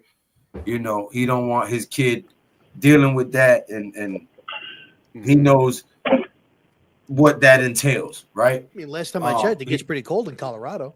Mm-hmm. Yeah. But I said the way the sports media is here. I know. I'm just busting chops. And so the debate came up because of the conversation being that Deion would be able to manipulate where his son gets drafted. And then the opposite side was Deion don't have enough pull to dictate who drafts his son. Right? Mm-hmm. I believe that's how the topic got started. That's where the debate arose from, correct? Yep. So my question now is Deion Sanders got enough pull in the NFL to throw his weight around, basically let his nuts hang and say, no, my son is not going to go there. He's going to go here. Yeah. And if so, yeah. Go ahead, Lou, because this is between me and my brother NYG. Well, then let's let Zion get his thoughts before y'all go get it. Yeah, I want to hear you guys' thoughts too. But I will say this. Because I don't want you interrupting with no more unruly outbursts. I'm not going to And shout out to the 205 that's in the chat. It's not Let's go. Shout out to the panel Hit that too, man. subscribe button. I know we've beefed in the past, man, but salute Rob, salute CJ, Zion. Miz. Thank you guys for stopping in, man. For real. Even if we I disagree, gotta get ready for work, man. I appreciate y'all having me on here. no, listen. Even if we disagree, we should be able to have discourse like men without insulting each other and disrespecting each other. Yep. So you know what I mean. We all got an opinion. We all got a point, and everybody should be able to speak and get their point across without being insulted or disrespected. So I'm gonna stop taking up time. I'm the moderator. Go ahead, Zion. Get your thoughts out real quick. CJ, I love as well. it. You said you got to go to work. I love it. I'll make it fast. I will say this. Shout out to Big Pat too, man. I know you be making a lot of boneheaded opinions, man, but I still rock with your channel though. Oh, you don't rock with me because I'm me, my G. But I got you. Yeah, I will say this real fast. You know that outburst at NYG was just like two homies drinking beers. I'm like, what did you just say? He really lived up to his name, unpopular. We're good. We know we're good. We're fam. That being said, Big Blue Crew. I wanted to go first, but it's all good. Pat, honestly, me and Pat, we may disagree on some things, but he hit it on the nail, man. As I'm gonna touch on Dion and why I don't think he's head coach ready just yet for the NFL. Yeah, it's one thing to win in the Big 12. He did good things at Colorado this year. Colorado's on a 4-game win streak, 6-1, almost undefeated in the conference. Outside of they're 6-1 in the conference, 8-2 overall. But that's the Big 12 we're talking about. That's not the Big 10. That's not the AC. That's not the SEC. You know, as far as college goes, how's Oregon doing? I called them to win it all at the beginning of the season. Hopefully they do it. I want to see them versus Indiana, but that's the time for another day. I want to see Indiana and Oregon in the Big Ten championship game, but that's a topic for another day. I will say this. Pat absolutely hit it on the nail.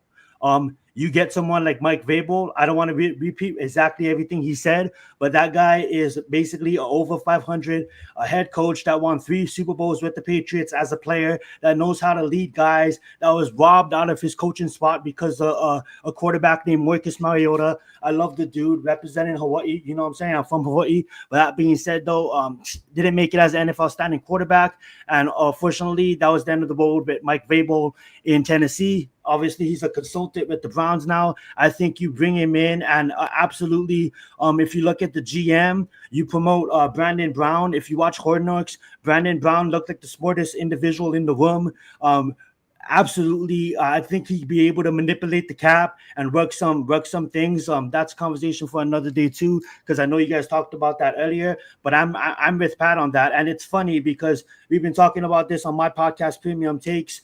We wanted T. Higgins for the longest. I think you bring in someone like T. Higgins. Me and Miz talked on the phone today. If DK Metcalf wants out of Seattle, you bring in someone like DK Metcalf. Mike Vrabel, yes, you need superstars. I think Zero or someone said it earlier, you need superstars. Yeah, you can't just win with a Justin Jefferson in this league no more. We can't just win with Malik Nabers. We can't just win with a Dexter Lawrence. But you know what we are doing? We need to win with player development. And I think that's how I'm just going to add it in there. I'm a Miami Heat fan. You guys all know that. Miami Heat, we don't want to go get the superstar. We want to develop in-house. And that's one thing that's been plaguing this organization for the longest. We don't develop in-house and we let our players go. Future Hall of Fame is hurdling backwards in Philadelphia. Okay, we can get into that later. I just want a head coach in here that played, that's defensive mind, that exactly what Pat said. We're gonna be a 1-1 team physical football. When Michael Vick went to jail when I was younger, and I wanted to pick a team, what drew me to the Giants is the defensive line play. The defensive play, the tough-nosed, hard-knocks football. We're going to punch you in the face, and we're going to run the ball on you and hit you with the play action. We need to get back to our fundamentals. We are a New York Giants 5-star organization that is now, I call them New York trash cans. I've been calling them New York trash cans for the last month. Don't get put in the damn gulag. Don't tell me how to fan, though. They've been trash cans for the longest, and I'm going to fan how I want to fan. I love this team. You don't get to come on here and call my team trash cans. But this team is damn near trash cans. And you have. I'm just going to end it with this. I don't want to. I'm not here to say I told you so. I don't do that stuff. But it's so mind-boggling to me that a GM can sit up there and laugh about like, oh, we're gonna be fine, and not even try to at least try to. You don't have to go in the first round, not even the second. At least just get a quarterback in here, other than Drew, other than Drew Lock, please. Couldn't have we drafted one in the 5th? Couldn't be acquired one in free agency that wasn't Drew Lock? Hopefully Tom DeVito finishes out the season good, but I'm gonna let you guys talk. Thank you so much for having me on. Let's get it. That was a whole lot, Zion, but I understand. Round and around we go. Round and around we go. Oh, round and around we go. Oh, hey, listen. That's all love, G. We're gonna get to the primetime Santa's not having enough juice to determine where his son goes. Correct? So me and NYG was having a conversation. Lou, did you want to say something? I see you. Did you want to say something real quick? No, I said fire away. I'm here to keep everything civil, okay, so that the viewers can actually understand what's being said, and we can put out a stream that everybody can enjoy and hopefully learn from and get their opinions across on. So the whole ideal of primetime Sanders not having enough juice to get where his son wants to go, I believe that's hogwash. Because for one, he's primetime Sanders. And no matter where this dude has went, he does numbers. Whether you like him or not, this dude has a lot of pull. This dude literally got his son from a commit to not South Florida, but I think Central Florida. Like a 1-star, 2-star recruit. Took him to Jackson State and had people talking about his son as a Heisman candidate at Jackson State. So they go on to win at Jackson State a couple of times. They didn't even win the whole championship. They lost in both times. Takes them to Colorado. Let me repeat, Colorado. A team that's won like 2 games in the past 3 years before he got there. And now he's got him as the biggest sensation in college football, as one of the top 2 draft picks in the season because of the way they promote themselves. And if that dude says he does not want his son playing for the New York Giants, he will not be playing for the New York Giants. And that's a fact because he has way too much pull in this new era. There's not too many critical thinkers in this era like he is, and he can use whatever tools he needs to use to get him out of New York. One of the main things is playing the actual race car in reverse. Everybody on the New York Giants, not saying it's on this panel or everything, but you go on Twitter, what do you see? The Giants need to draft a black quarterback, black quarterback, black quarterback, black quarterback. Okay, that works in John Mayer's favor until he switches it and say, you're not going to treat my son like you're his slave master. That's exactly what he's going to do. And he will not be in New York. I promise you that. But go ahead, NYG. Let's get this debate going. Man, look here, bro. Deion Sanders, yeah, superstar player, Hall of Famer, great and all that. But he's not going to stop the New York Football Giants, one of the premier friends, despite being dog shit. That look at the stats. They are still one of the most valuable franchises in the NFL. You know, I think top 3 next to Dallas and another team. Top 3. So you're not going to tell me that John Mara, again, who has a seat at that table with Jerry Jones and all of them, you know, that Deion Sanders, a coach, a former player, is going to stop him or the Giants from drafting Shedeur Sanders.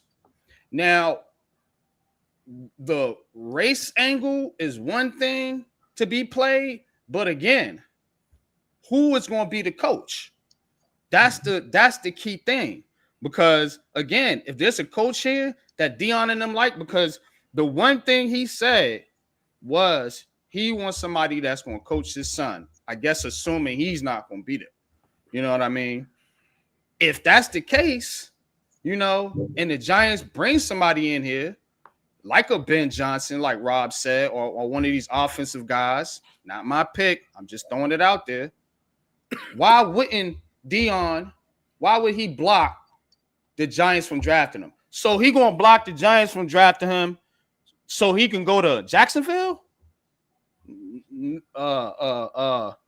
Raiders. The Jets? Cleveland? Could be Raiders. Could be Raiders. Could be Dallas. The Raiders might not be up there, though. Yeah, but they would offer a lot to I mean, look, they could offer. The Raiders could definitely offer up a lot to get up to that one spot. I think I don't like the race thing because if the Giants were in position this year to take Caleb Williams, they would have taken Caleb Williams. If they were in position, if they would have in position to take Jaden Daniels, they would have taken Jaden Daniels. So I don't agree with the race thing. I understand that they haven't drafted a black quarterback, but there's the whole reason that the race thing is even in play. Sorry to interrupt you. Is because of the ongoing litigation with the whole Flores situation and the allegations that was made with that. So that's why, that can be used and come in and be a factor.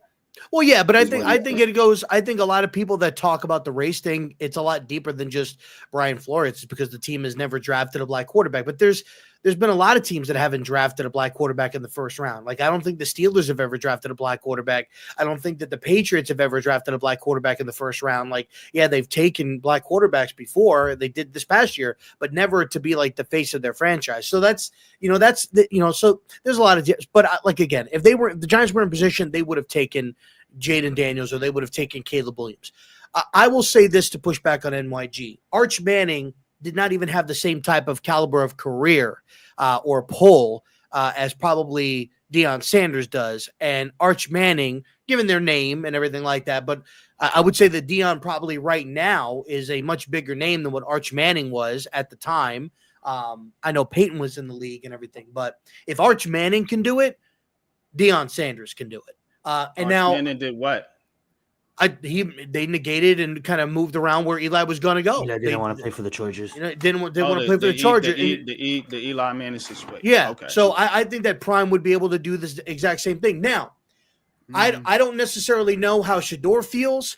I brought this up yesterday or the day before in a space. I think what's going to hurt Shador is Deion going on a podcast with Keyshawn Johnson saying that, like, oh, well, I'm not going to have my son going somewhere where I don't want him to go. Even if you're joking, even if you're not being serious, those are things that you shouldn't say because it gives off the wrong impression. So ultimately, I think Shador is going to do well wherever he goes. He's just got to go to the right system. But to something that you said, NYG, is I think the way that you make the Giants more attractive is you get these two excuse my language again, knuckleheads out of this building in Joe Schoen and Brian Dable, and you bring in new people in here. Why would it be attractive to bring in guys that are on the hot seat going into your quarterback's rookie year, and you need that rookie to show up and show out, like CJ Stroud did his rookie year, or like Jaden Daniels is doing right now? And what happens if he doesn't? Now you're going to bring in a new GM. Now you're going to bring in a new head coach. If you want to make the Giants an attractive organization for a rookie quarterback, fire Dable, fire Schoen, reset there, and that will make you more attractive. But as of right now, you're looked at as a clown show. You're looked at as an organization that that's running on fumes at the moment. The other thing I'll say is this. Look at what just happened with Daniel Jones. Now, people could say, oh, well, if Daniel Jones was black, he wouldn't have had the same. Look, John Mara is going to give every opportunity, at least with this organization, for GMs, coaches, quarterbacks to have success. And so I think whoever they take, whatever color that person is, brown, black, white, purple, blue, green, yellow, whatever, they're going to have their opportunity to do what they need to do. I do think that John Mara is involved in some capacity, but I don't think it's more than, hey, I'd like to see this, but whatever you choose to do, I'm with you on that. I think that he's not Jerry Jones. He's not trying to control everything. I think he implements what he would like, and whether it happens, great. If it doesn't, then it's whatever. And that's a point that you real quick. I just want go to one point he made. The fact that, just to add to my argument, the fact that they gave Daniel Jones 6 years should be attractive for a young quarterback coming in, because he should know that the Giants are going to be somewhat of a patient organization when it comes to the quarterback position, which would appeal to Shedeur Sanders and Deion Sanders. Go ahead, Pat. But the fact that what Rob was saying is the whole ordeal is that Dable and Shane are still here. That was the whole thing. Prime ain't letting his son come here if Dable and Shane are still here. I'm sorry. Dable got to go. I mean, we already, I'm saying. So the question was, does he have enough pull to stop him from being the quarterback of a Brian Dable-led offense and a Joe Shane-led That's a different argument, Pat. That's a totally different that's what the argument was about. Could he stop that? I wasn't arguing for Brian Dable. No, I'm not saying you're arguing for Brian Dable. He's saying that the scenario is Brian Dable or Joe Shane are still here. They have the number 1 and the number 2 pick. And they're saying, we're going to take Shedeur Sanders. And I'm saying Prime is going to be like, ain't no way he's going to get here. And I'm saying that you will have enough pull to get that done. Only way he could do it is to sit out. I want to do that. That's and there's something in Sports Illustrated. There was a nice little interview that Shedeur did today. I saw it earlier today, but Sports Illustrated was talking about it. He was on this podcast. I don't know if it's his podcast. I know what you're talking about. Yeah, it's his podcast and whatnot. As a matter of fact, Rob, I'm gonna pull it up for you. Hold on, pause. And he was asked. He was like, what about you being quarterback for the Giants? And dude, he was all smiles. Like Shedeur was all smiles about it and shit like that or whatever. So look, I think it's going to be about people. I think people are going to get a perception of Shedeur based on his father and some of his father's comments. And I'm not going to be the one to do that. But at the same point, Deion needs to keep his mouth shut and let Shedeur be Shedeur and not ruin shit. Because maybe he was joking around about I'll control on Keyshawn Johnson's, but you can't be doing that shit because it gives the wrong impression of your kid when he's going to go and interview with some of these teams. Now, granted, they may hear these rumors and talk with him and realize, oh wow, this guy's a lot different than what we're being led on. But it shouldn't have to come to that. He shouldn't be going into these interviews at the combine, fighting for his life, trying to prove that he's not something that's being portrayed of him, but of course, because of his dad.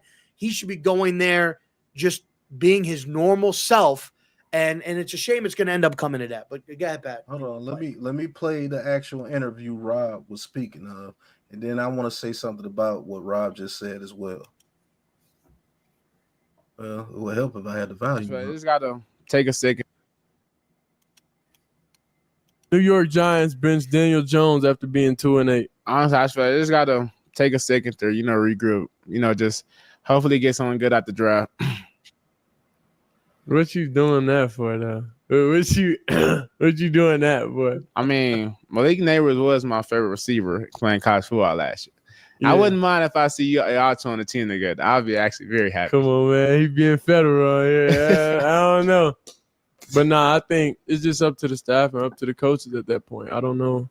No comment. That's just a safe route for me. Just no comment. I can't even turn water into wine right now. I can't do anything. So just no comment. But New York. So that right there changed my perspective of him not wanting to come here. Now to what Rob said about primetime. I guess you're saying that he would be interfering with his son's career by doing that. My question is why is it always, and it's just fathers in general, why are they always questioned when they want the best for their son? If I'm the father and I've played in the NFL I am considered one of the greatest players to ever play, and I know the game. And I don't want my son to go to dysfunction. Why is it bad for me to interject with my son who I want to succeed? Why is it bad for me to interfere in that, knowing that if he went to the Giants and Brian Daboll, they could ruin my son? And I got something to say about that, and I don't want that to happen to my son. Why is it always bad on fathers? Because if it was his mother, I bet you they wouldn't say anything about that. Go ahead, Lou. Forgot I'm the moderator. Go ahead, Lou. No, it's because they don't want men to be men and fathers to be fathers. They have a sick agenda that they're pushing. But let me be quiet. We're talking sports. But go ahead, Evan. I haven't spoken about this. I don't have much. I don't buy for a second that if the Giants, the New York Football Giants from the greatest city on the planet, wants to draft Deion Sanders' son to be the quarterback that's going to lift the Giants out of darkness, and if he does that, and you know how people are held in New York when they take a team to a championship, that he's going to say, no, I don't want to go to the New York Football Giants. I dare you to do that. The Miz dares you. Let's see it. Okay, Miz. So as much as dysfunction that we are in, are we a dysfunctional team? Can everybody say that on the panel? Are we a dysfunctional team? Absolutely. Oh, absolutely. Absolutely. But it can absolutely come out of it right now. But listen to this. Do you think Primetime Sanders needs New York? No. To be successful or to have his kid at the mountain? But you saying he don't want New York though, Pat? I'm saying that he might not want New York because of the dysfunction, and he doesn't want his son to go through that. That's what I'm saying. And you guys are mentioning that New York is the place to be, and that is absolutely a fact. The biggest marketing thing ever, city ever. But you're talking to primetime Deion Sanders. He is marketing. Mm-hmm. That dude, anywhere this dude goes. Let me talk to Deion Sanders. Go ahead. Go ahead. Pat, let me talk to Deion Sanders for a second right now. Mr. Deion Sanders, would you come with your son to MetLife for a visit? This is just a visit after Joe Schoen has been living at every one of your son's games in Colorado. I'm pretty sure he's going to come because they got to do their big screen. Hold on. You coming in the stadium, okay? First of all, I'm going to take you a walk to the goddamn 4 shiny Lombardis. Then we're going to look at pictures of Lawrence Taylor and many others, Eli Manning, Phil Simms. Guess what? Now I'm going to show you Manhattan from across the way from the stadium. Then I'm going to sit you down and tell you this. Do you see Strahan? Do you see Tiki Barber? Do you know how much money is waiting for you in this market outside this football field? Do you know what kind of career you have be waiting for you in 15 years from now in the broadcasting booth? And oh, by the way, Mr. Shador, I challenge you to take this great organization that's been in darkness for a decade and take us to the Lombardi, and you'll have one of the parades that you can never even dream of in your life. How does that sound? Are you up for the challenge, my little brother? And I'm going to talk as Deion Sanders because I got to smoke a black on this one. Mr. Whoever you are, Mr. Miz, I got my own Lombardis. I got my own legacy. He's got 3. Facts. I got 3. You got 4. I got 3 as a player. He's got 3 by himself. When I say my name, Deion Sanders, when I say my name, Deion Sanders, it rings bells around the league, around college. Anybody, I got football players that imitate me. When there's a great corner, who do they say they could be better than? Deion Sanders. When it comes to the top players in the NFL ever, I'm top 5 at least in everybody's category. I don't need you. I'm marketing, period. I can send my son to the freaking Tennessee Titans. And if he does well, he's going to be the top of the league. My name rings bells, it moves mountains, and is sports, period. Just sports, period. I played in the World Series and played with the Falcons in the very same year, very same week, very same day. I don't need you. I'm me. I don't care about your little Manhattan city. I don't care about your little trophies. I don't care about you being a premier franchise. I could go to Jerry Jones and be a king anytime I feel like it. I don't need you. That doesn't move me. What does your organization do? Is your organization going to be good enough to hold my son to where he could be the best of his ability with Brian Daboll and Joe Schoen? Because everybody on this panel has clowned him, saying he's not doing good moves. You don't know what the scheme is with the head coach. How does that fit my son? You can't get past the number one pick. So how you gonna sell me on Lombardi's? You're the number one pick. I don't need you. You need me. That's exactly Okay. what he's I gonna got a tell question you. now. Let me respond. Yeah, I Miz. have a question. Miz. I think you're selling the wrong person. You need to be What? selling He John. was- You need Selling to. the wrong He was person? selling Sador. You were selling. Miz No, was- he was selling Dion. What he needs to do is you need to sell John Mara. Is who you need to be talking to, and say, John Mara, listen. That's true. You had Eli Manning for 17 years, and your organization was a flagship organization. You've got history here. But the times have changed. The era of football has changed. And the era of the black quarterback has arrived. And you need to show that the dysfunction of your organization, had it not been for number 10, would have been for the last 30 years. The last decade has been atrocious, and you've been ran into the ground.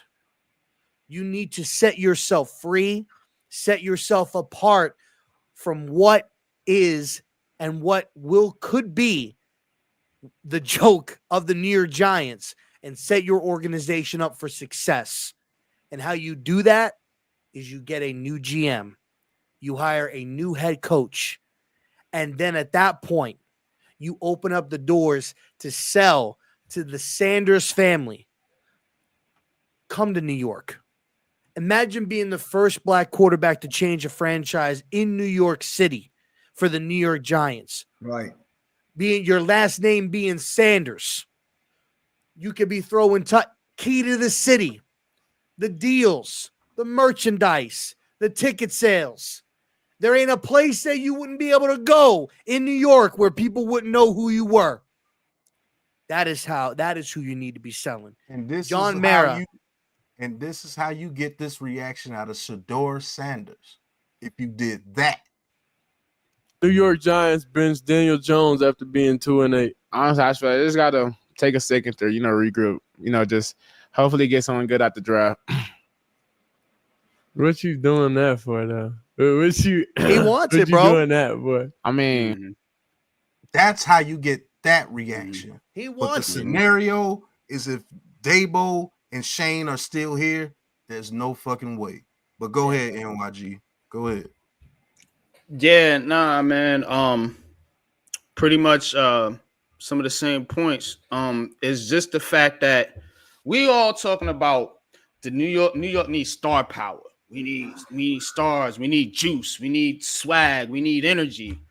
Who else to bring that than Deion fucking Sanders and Shedeur Sanders? Deion is going to be there too, but he won't be there. It's going to be Shedeur. You know what I mean? He is going to bring that type of energy, that type of swag. That's that type of star power that this franchise is starving for, apparently. Hearing everybody on the chat. I listen. I talk too, but I listen. Everybody wants the same thing. We want a big-time player, a big-time star, a big-time quarterback. That's the guy on the fucking screen right there. And Deion Sanders is not going to get in the way of that. You know why?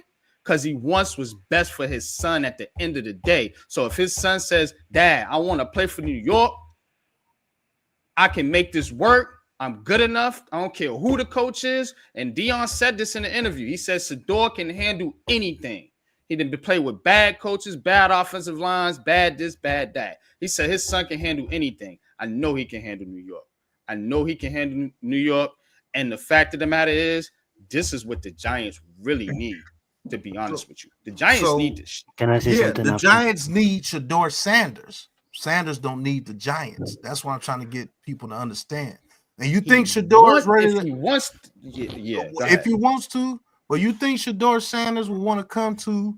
Is this not a shot at Rob Zero? But what Rob Zero says about these quarterbacks here, they're bums, they're this, that. He goes out there and throws 3 interceptions, and now they're clowning him because he's Deion Sanders' son and all that. You think Deion wants that for his son? He can handle that though, Pat. That's what I'm trying to tell you. He's not Daniel Jones. He can handle that type of adversity. That's what we're talking about. That?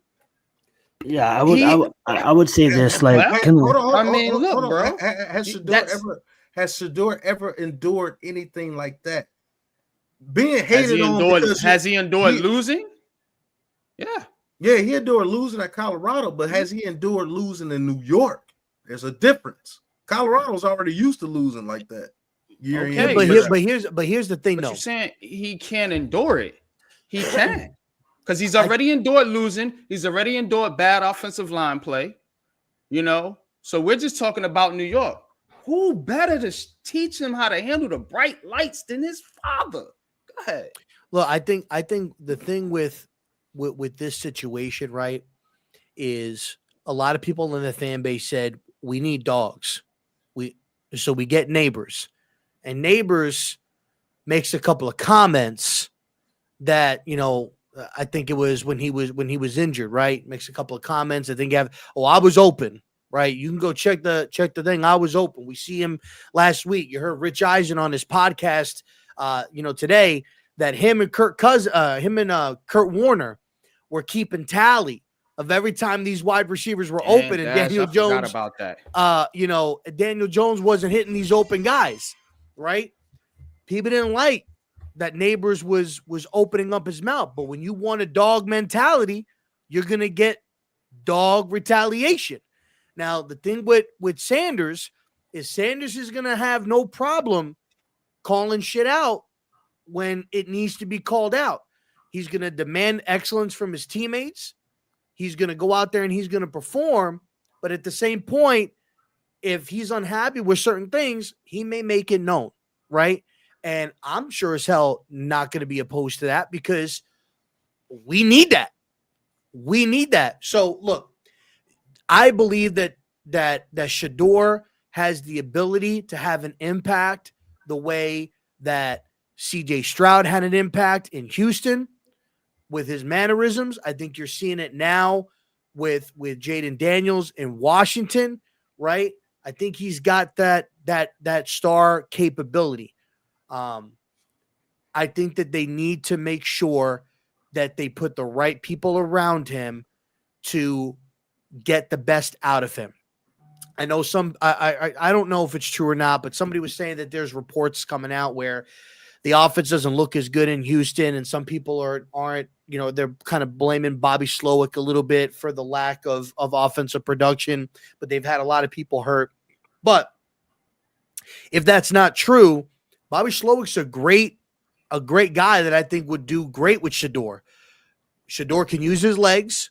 Look at what he's using with CJ Stroud right now. CJ Stroud can use his legs to get a first down if he needs to, but he uses his legs to buy time in the pocket, maneuver in the pocket, reset the pocket, set his feet, find guy. That's exactly what Shedeur Sanders can do, is reset the pocket, find guys open down the field, making plays with his arm. I think Bobby Slowick would be good.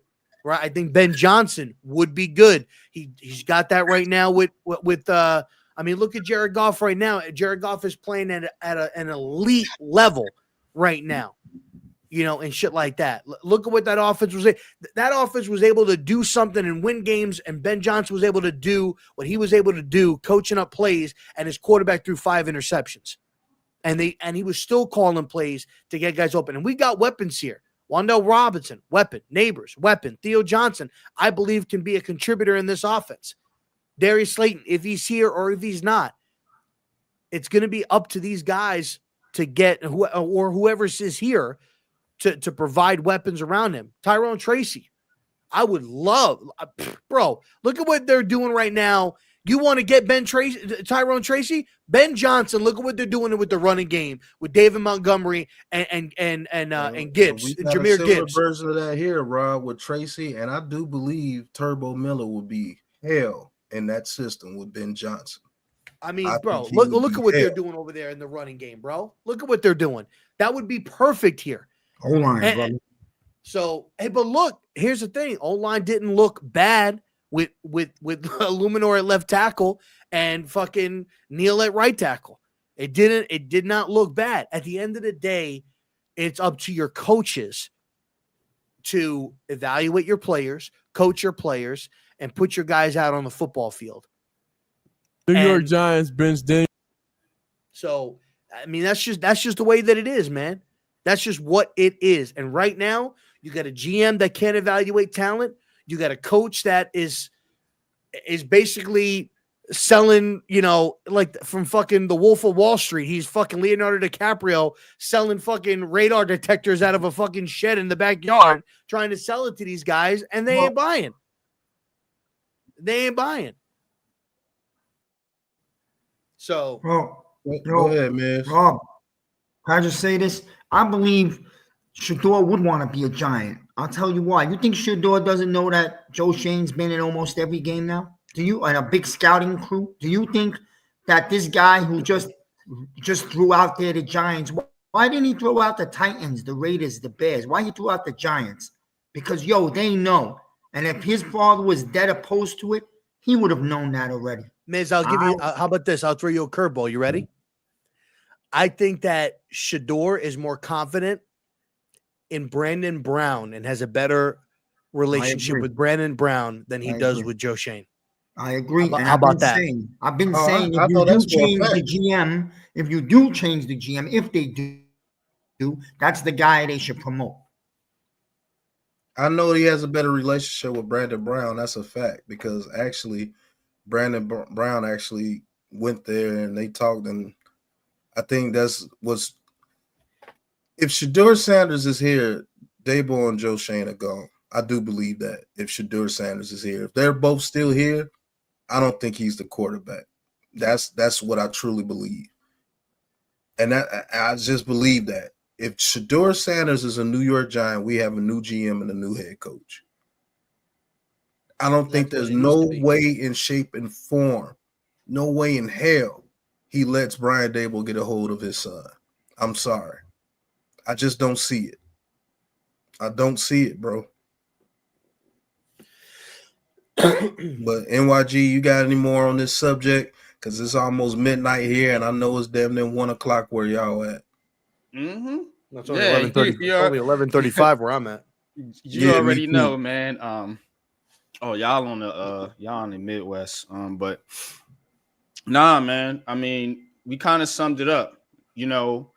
I just think that, to your point, I think there's a much better chance the Giants draft Shador if Dable and Shane are fired.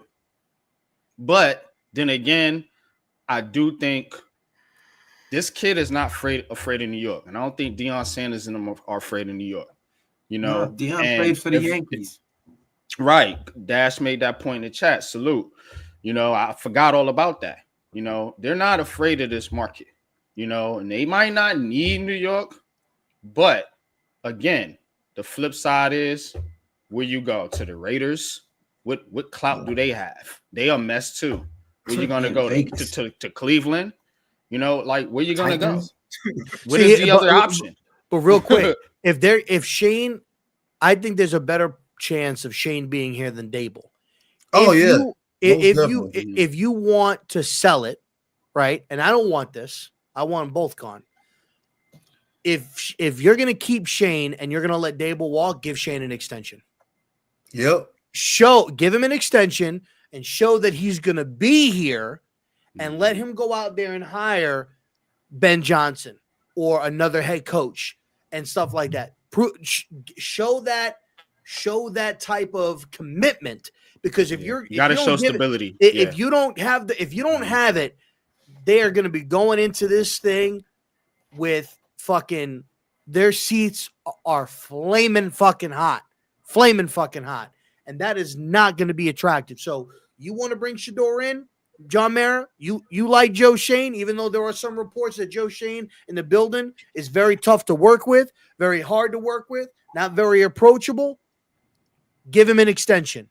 Prove that he's going to be here for the foreseeable future for the next 2 to 3 years. Prove that. Go out there, fire Dable, bring in somebody else. Let me say this to you guys too, and this will be maybe this last subject of the night, because people gotta get to sleep. I will say this publicly, Rob Zero. This is the Rob Zero I remember before we started the beef on Twitter. The guy that you can talk to and have a literal conversation with without the insults or anything. And I'm not trying to be funny, but after the night, I want to wring your neck a little bit less than what I wanted to wring you before you came on tonight. Let's have civil conversations. Let's be men. There were no insults thrown tonight, and there was a damn good show, was it not? Absolutely. That was good. We could be men and talk to each other without the insults. All those other little guys in the chat, they still came in the chat and did the same thing, but you came on here and actually talked like a grown fucking man to another grown man. And that's what we do here with the Big Blue Crew. We talk as men. We could disagree and agree to disagree, but we ain't got to insult nobody. There was not one insult thrown towards you. There was not one insult thrown towards me. We had a damn good time. That's what's up. Get Shador off the screen, please. He's smiling too hard. What? Oh, you mean that? But here's the like last that movie. question. I just watched that joint too. Smile. Y'all see? Hey, you better get used to him. You better get used to him being on the screen. You better get used to it. If Dabo is fired, he's the guy. I know that for a fact. If Dabo is fired. If he's not fired, I don't know. But this is the last question. As far as Ben Johnson as a head coach, here is my assessment of it. I don't want to do it simply because I think he's going to be in the same role as Dabo did. Not saying that he's a bad play caller or anything like that. I think he's a great play caller. But I think this organization needs a CEO head coach. Shout out to NYG. We need a coach that coaches and makes his coordinators call the plays while he oversees everything. And I know for a fact if that man comes here, he's going to be the head coach and the offensive coordinator. And I know that we need a coach that is going to go with the players to their faces the whole time, not worrying, looking at a play sheet to call something. But we need somebody that's holding people accountable 24/7. And I know for a fact that will not be the role of Ben Johnson. Am I saying his name right? Ben Johnson? I think that's his name. Well, look, if that's your not opinion, the role that he will play here with the New York Giants. And that's why I'm against it. I wouldn't be totally mad to be like, oh my God, you're so stupid, because I know what he brings. Mm-hmm. But I just don't think at this point in time with this team, with these young men that need leadership, and it's coming from a Brian Dabo, and I don't care what nobody say. That dude throws everybody under the bus. He does. I don't care what nobody says. He starts beefs for no reason with players. Players feel inept. Players don't know what's going on. Look at Drew Lock today. And Drew Lock sucks, but he did deserve to go in there. Yeah. Wait a second. Sorry. Big Mike who? Tomlin? No. You talking about Mike McCarthy? Hell no, I don't want him. Man, hell no. Yeah, that's a Cowboy fan, man. Hell no. But look, here's the thing though with Ben Johnson, right? I understand your worry about it. There are some coaches that are great coordinators that don't make good head coaches, and there are some bad coordinators that make great head coaches, right? Like John Harbaugh was a special teams guy, special teams coordinator. You know, Sean McVay was an offensive mind. I don't even think he was an offensive play caller. I think he was a quarterback's coach or something like that in Washington, and then got the head coaching job. And he calls plays, and he's the head coach, right? There are a lot of coaches that do that and have success. I'm not saying Ben Johnson is going to be Sean McVay, but here's the thing. If Ben Johnson is going to get the head coaching job, and from the get-go, which he already stated on an interview just a few weeks ago when he was, when they were talking to him, if he makes it known from the jump that he's calling plays, cool. All right, I'm calling plays. That's done. It's over with. It's done with. But then you let Kafka do it, and then but I'm calling it. But I don't know. Like this whole thing, this whole thing this year, which I don't know. I'm gonna let bro. It's not like you got a rookie fucking quarterback and a veteran. And you're trying to decide who's gonna fucking start. Like it's very simple. Who's fucking calling the plays? So, but let's go with your concern. You're limiting yourself to 3 coaches. 3. That's a fact. Okay. Vrabel. Mm-hmm. Belichick. Yep. Pete Carroll. Yep. That's those 3. Those are the 3 that you're limiting. Now, maybe there's somebody else that's in the that I'm not thinking of, but those are the 3. Kevin Pete still wants to coach from the Browns if he gets fired. I don't want for that fucking guy. Fuck him. Me either. I don't want that fucking guy. I don't want any recently fired. But if you're looking at for least guys, take a year off. Yeah, if you're looking for guys that are going to come in and motivate your team, have control, and do delegating, Vrabel's going to do that. Bill's going to do that. And Pete Carroll is going to do that. And me personally, I wouldn't mind Vrabel. We talked about that before. Wouldn't mind him. Wouldn't be my first selection, but I wouldn't be opposed to him. Belichick, don't want him.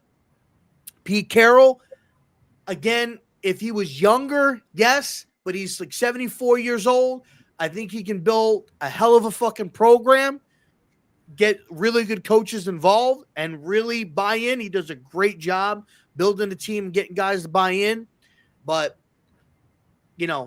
for me, I think if you're going to go anywhere, you need to change the mindset and the culture of this team. And Ben Johnson is a guy that I would like. Again, shout out to my man Basie. He brings up his name all the time. People talk about him. Aaron Glenn. We need to start going after the McVay tree. That's what we need. Like those teams, the Chiefs. Shit, somebody was joking around. I think it was Charlie from Maine. Joking around. Go and get Spags. Make Spags the head coach. I don't think that's going to happen. He's not going to leave the Chiefs. But they need to start going into and dipping in to the franchises that are having the success, the Rams, the Chiefs, the Lions. Those organizations are having the success year in and year out right now. Look at what the Lions have built.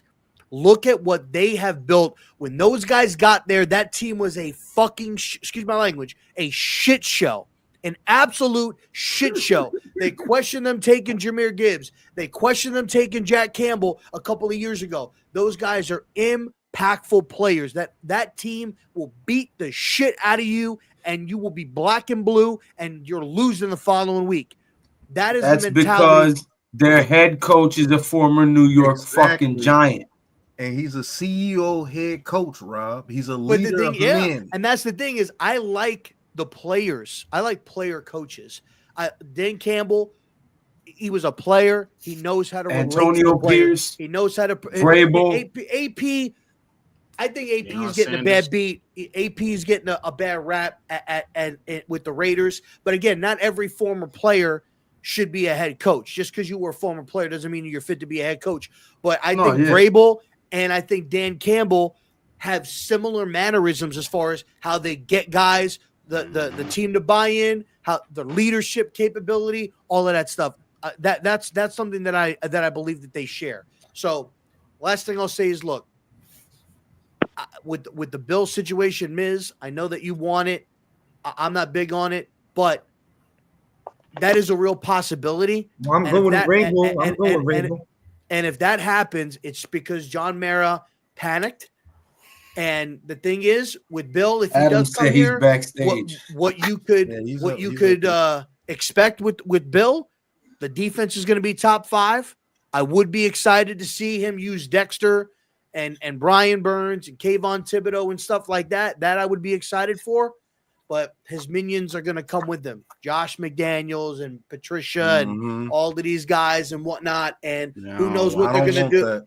And I don't want that. So for me, Vrabel, if you're looking for experience, but if you want to go with young-minded coaches, Bobby Slowick, Ben Johnson, Aaron Glenn, I would prefer somebody from the Lions organization because what Dan Campbell has done there, they've turned that organization around, and those guys have been a part of it, and that's what I'd like.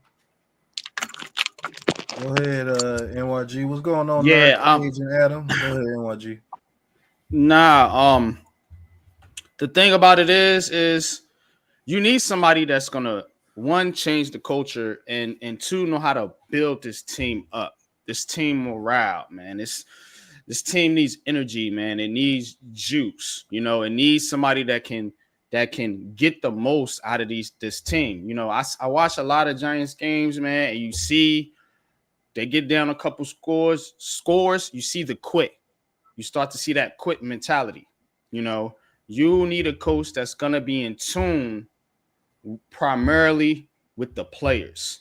Now, I'm not gonna give you too much pushback on Ben Johnson. I see what he's doing with the Lions. That's one thing to be said. It's also one thing to be said that, you know, you want a young quarterback to come in with somebody that's real good at calling plays that can set him up for a sort of instant success, what the Giants will be looking for. So those are two good points. But from an overall team standpoint, the Giants just need somebody that has more of that CEO mindset, you know, that's not going to ignore one side of the. But see, what a lot of what Brian Dable does is he's so dug into his playbook, whatever's on it, he's not even worried about the defense like that. You know, it's like a disconnect with him and the defensive coordinator. It's going back since Wink. You know, I don't want coaches like that. I want a coach to oversee all 3 phases of the game, including special teams. Why is our special team so bad all the time? You see what I'm saying? The coach needs to be paying attention to that shit. You know, so, and then there's another thing for somebody who hasn't done it. Now you have somebody learning on the job. You know, you have somebody, you know, finding their footing when it comes to being a head coach. You know, I want a CEO head coach. Go get you a coordinator. Find a good coordinator. Let him coordinate.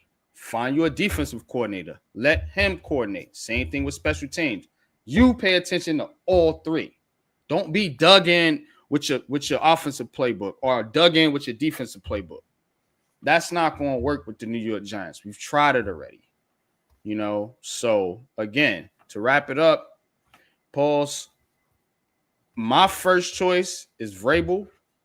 I threw Dion out there for shits and giggles. I know that's not going to happen, but my first choice is Mike Vrabel.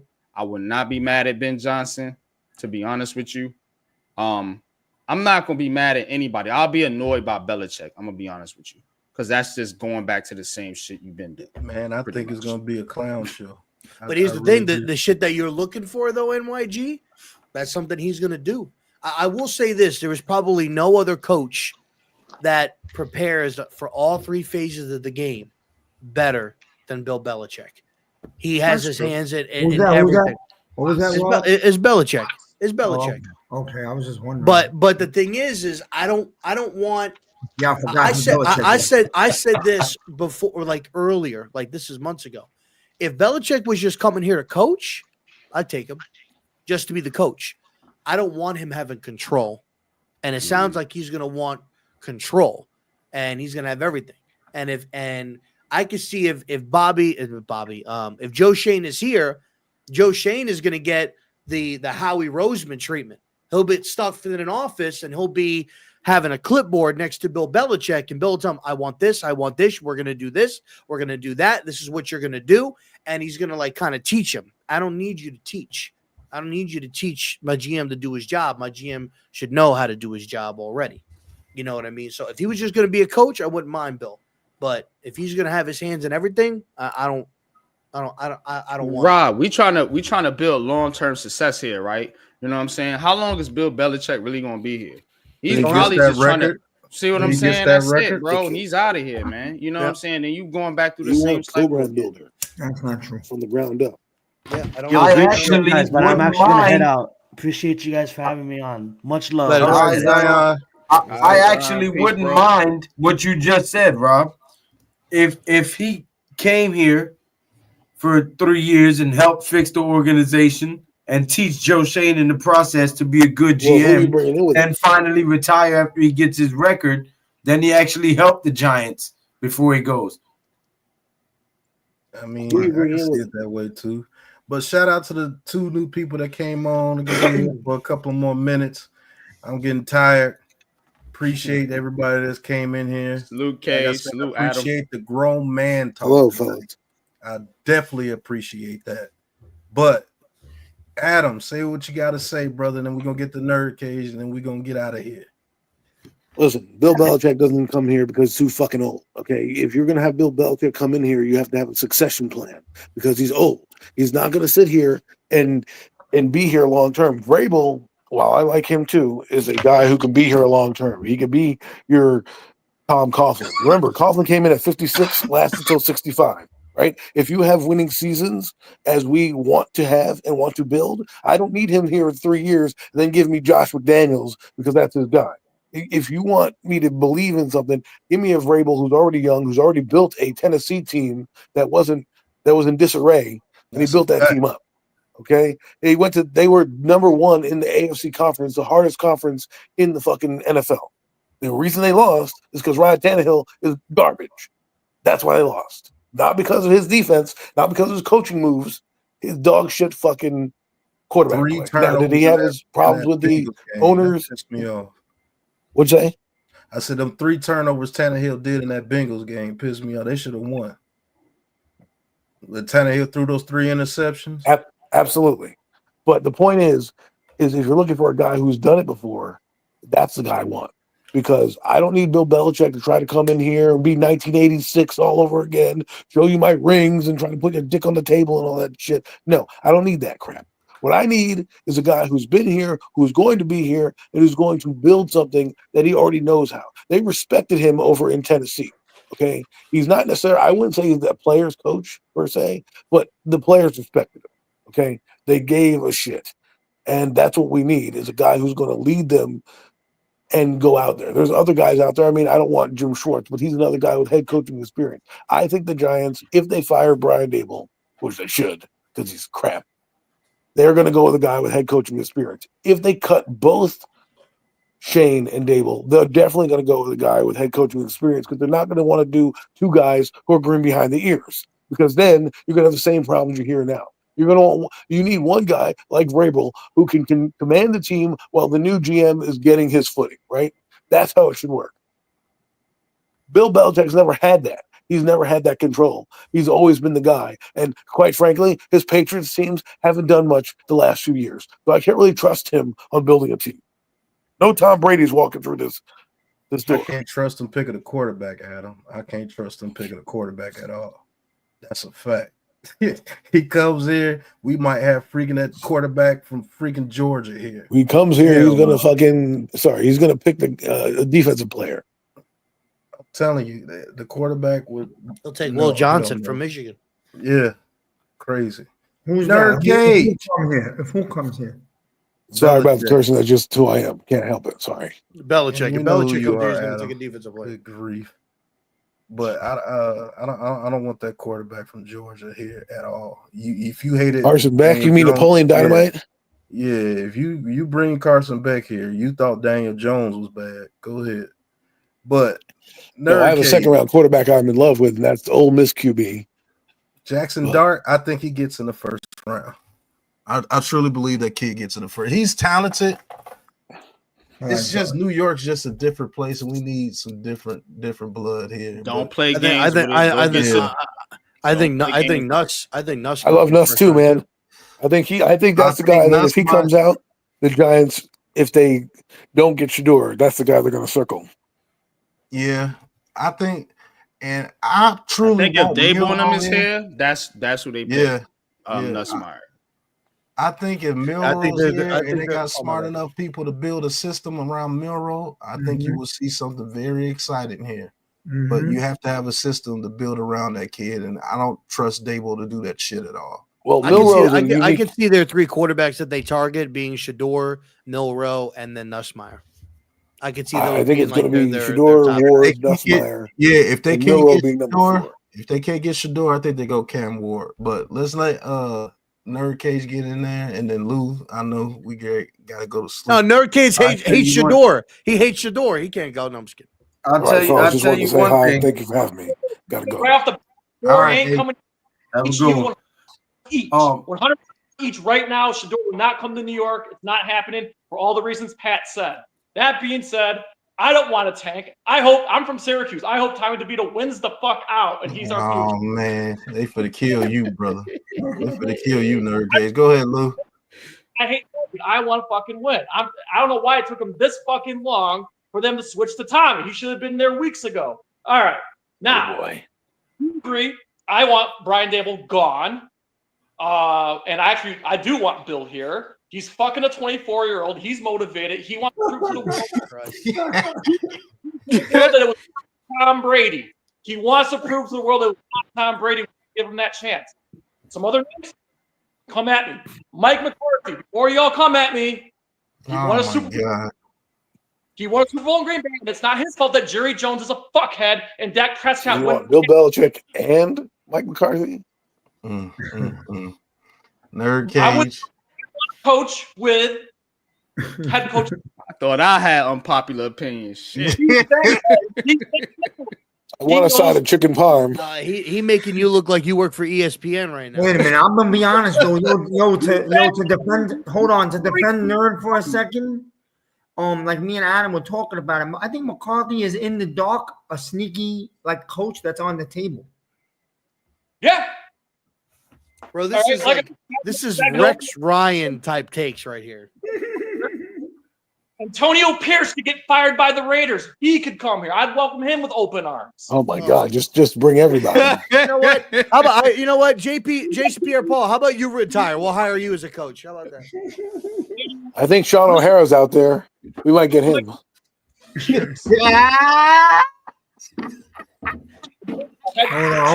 on. Let Nerd finish. I heard Chris Sneeze in line for a promotion.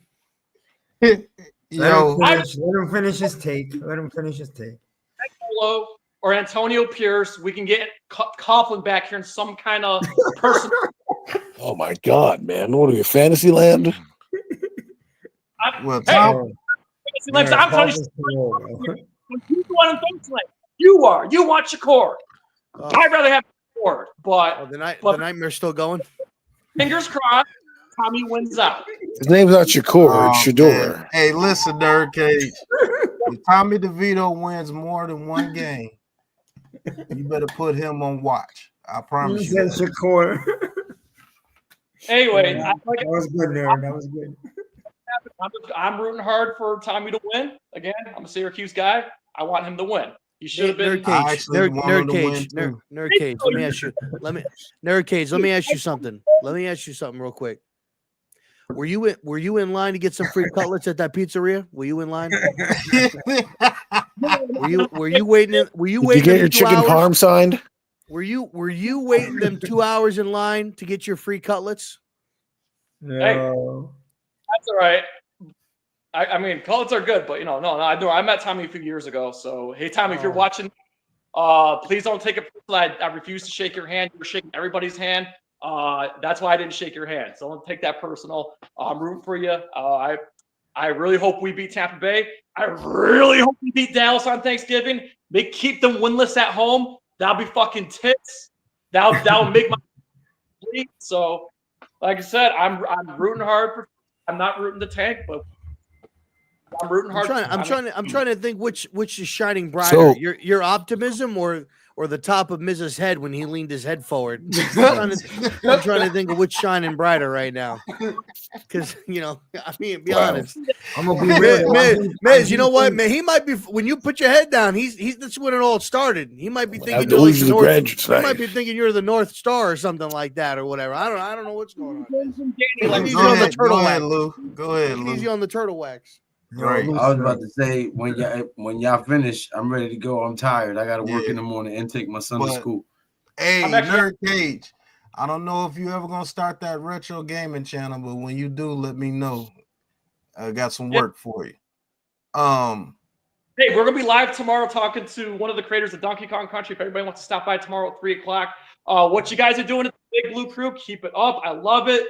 It's just nice to have this big, awesome variety show with all these different content makers of all these different sports. You guys are doing wonderful. I'm rooting hard for you guys. I want to see y'all win. So, again, let's go Giants. Let's go Knicks. Let's go Rangers.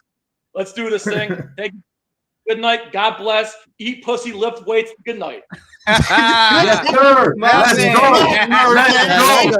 Let's go. I can fuck with that last one. Right? That's the best thing you fucking said since you started. He started off bad, but he ended it down with a bang. He showed us literally the gulag. But go ahead, Lou. Any final words before we get out of here, man?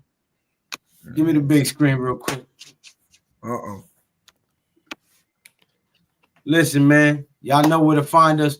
Big Blue Crew Sports Network, man. Make sure you subscribe on all platforms. You heard Big Blue Crew Sports Network. That's crew with a K, not to be confused with BBC. You nasty perverts. Keep your mind out the gutter, okay?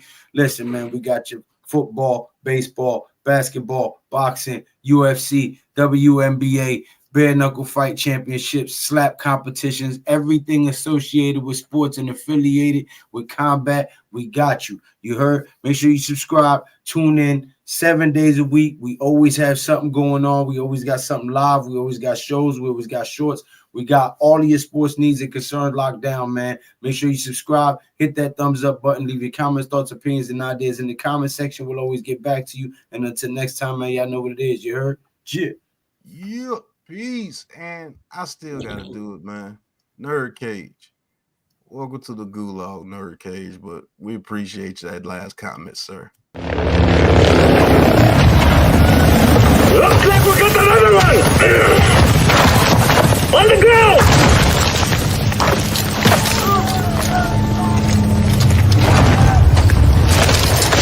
This is the gulag. In here, you fight to win back your life. Gates!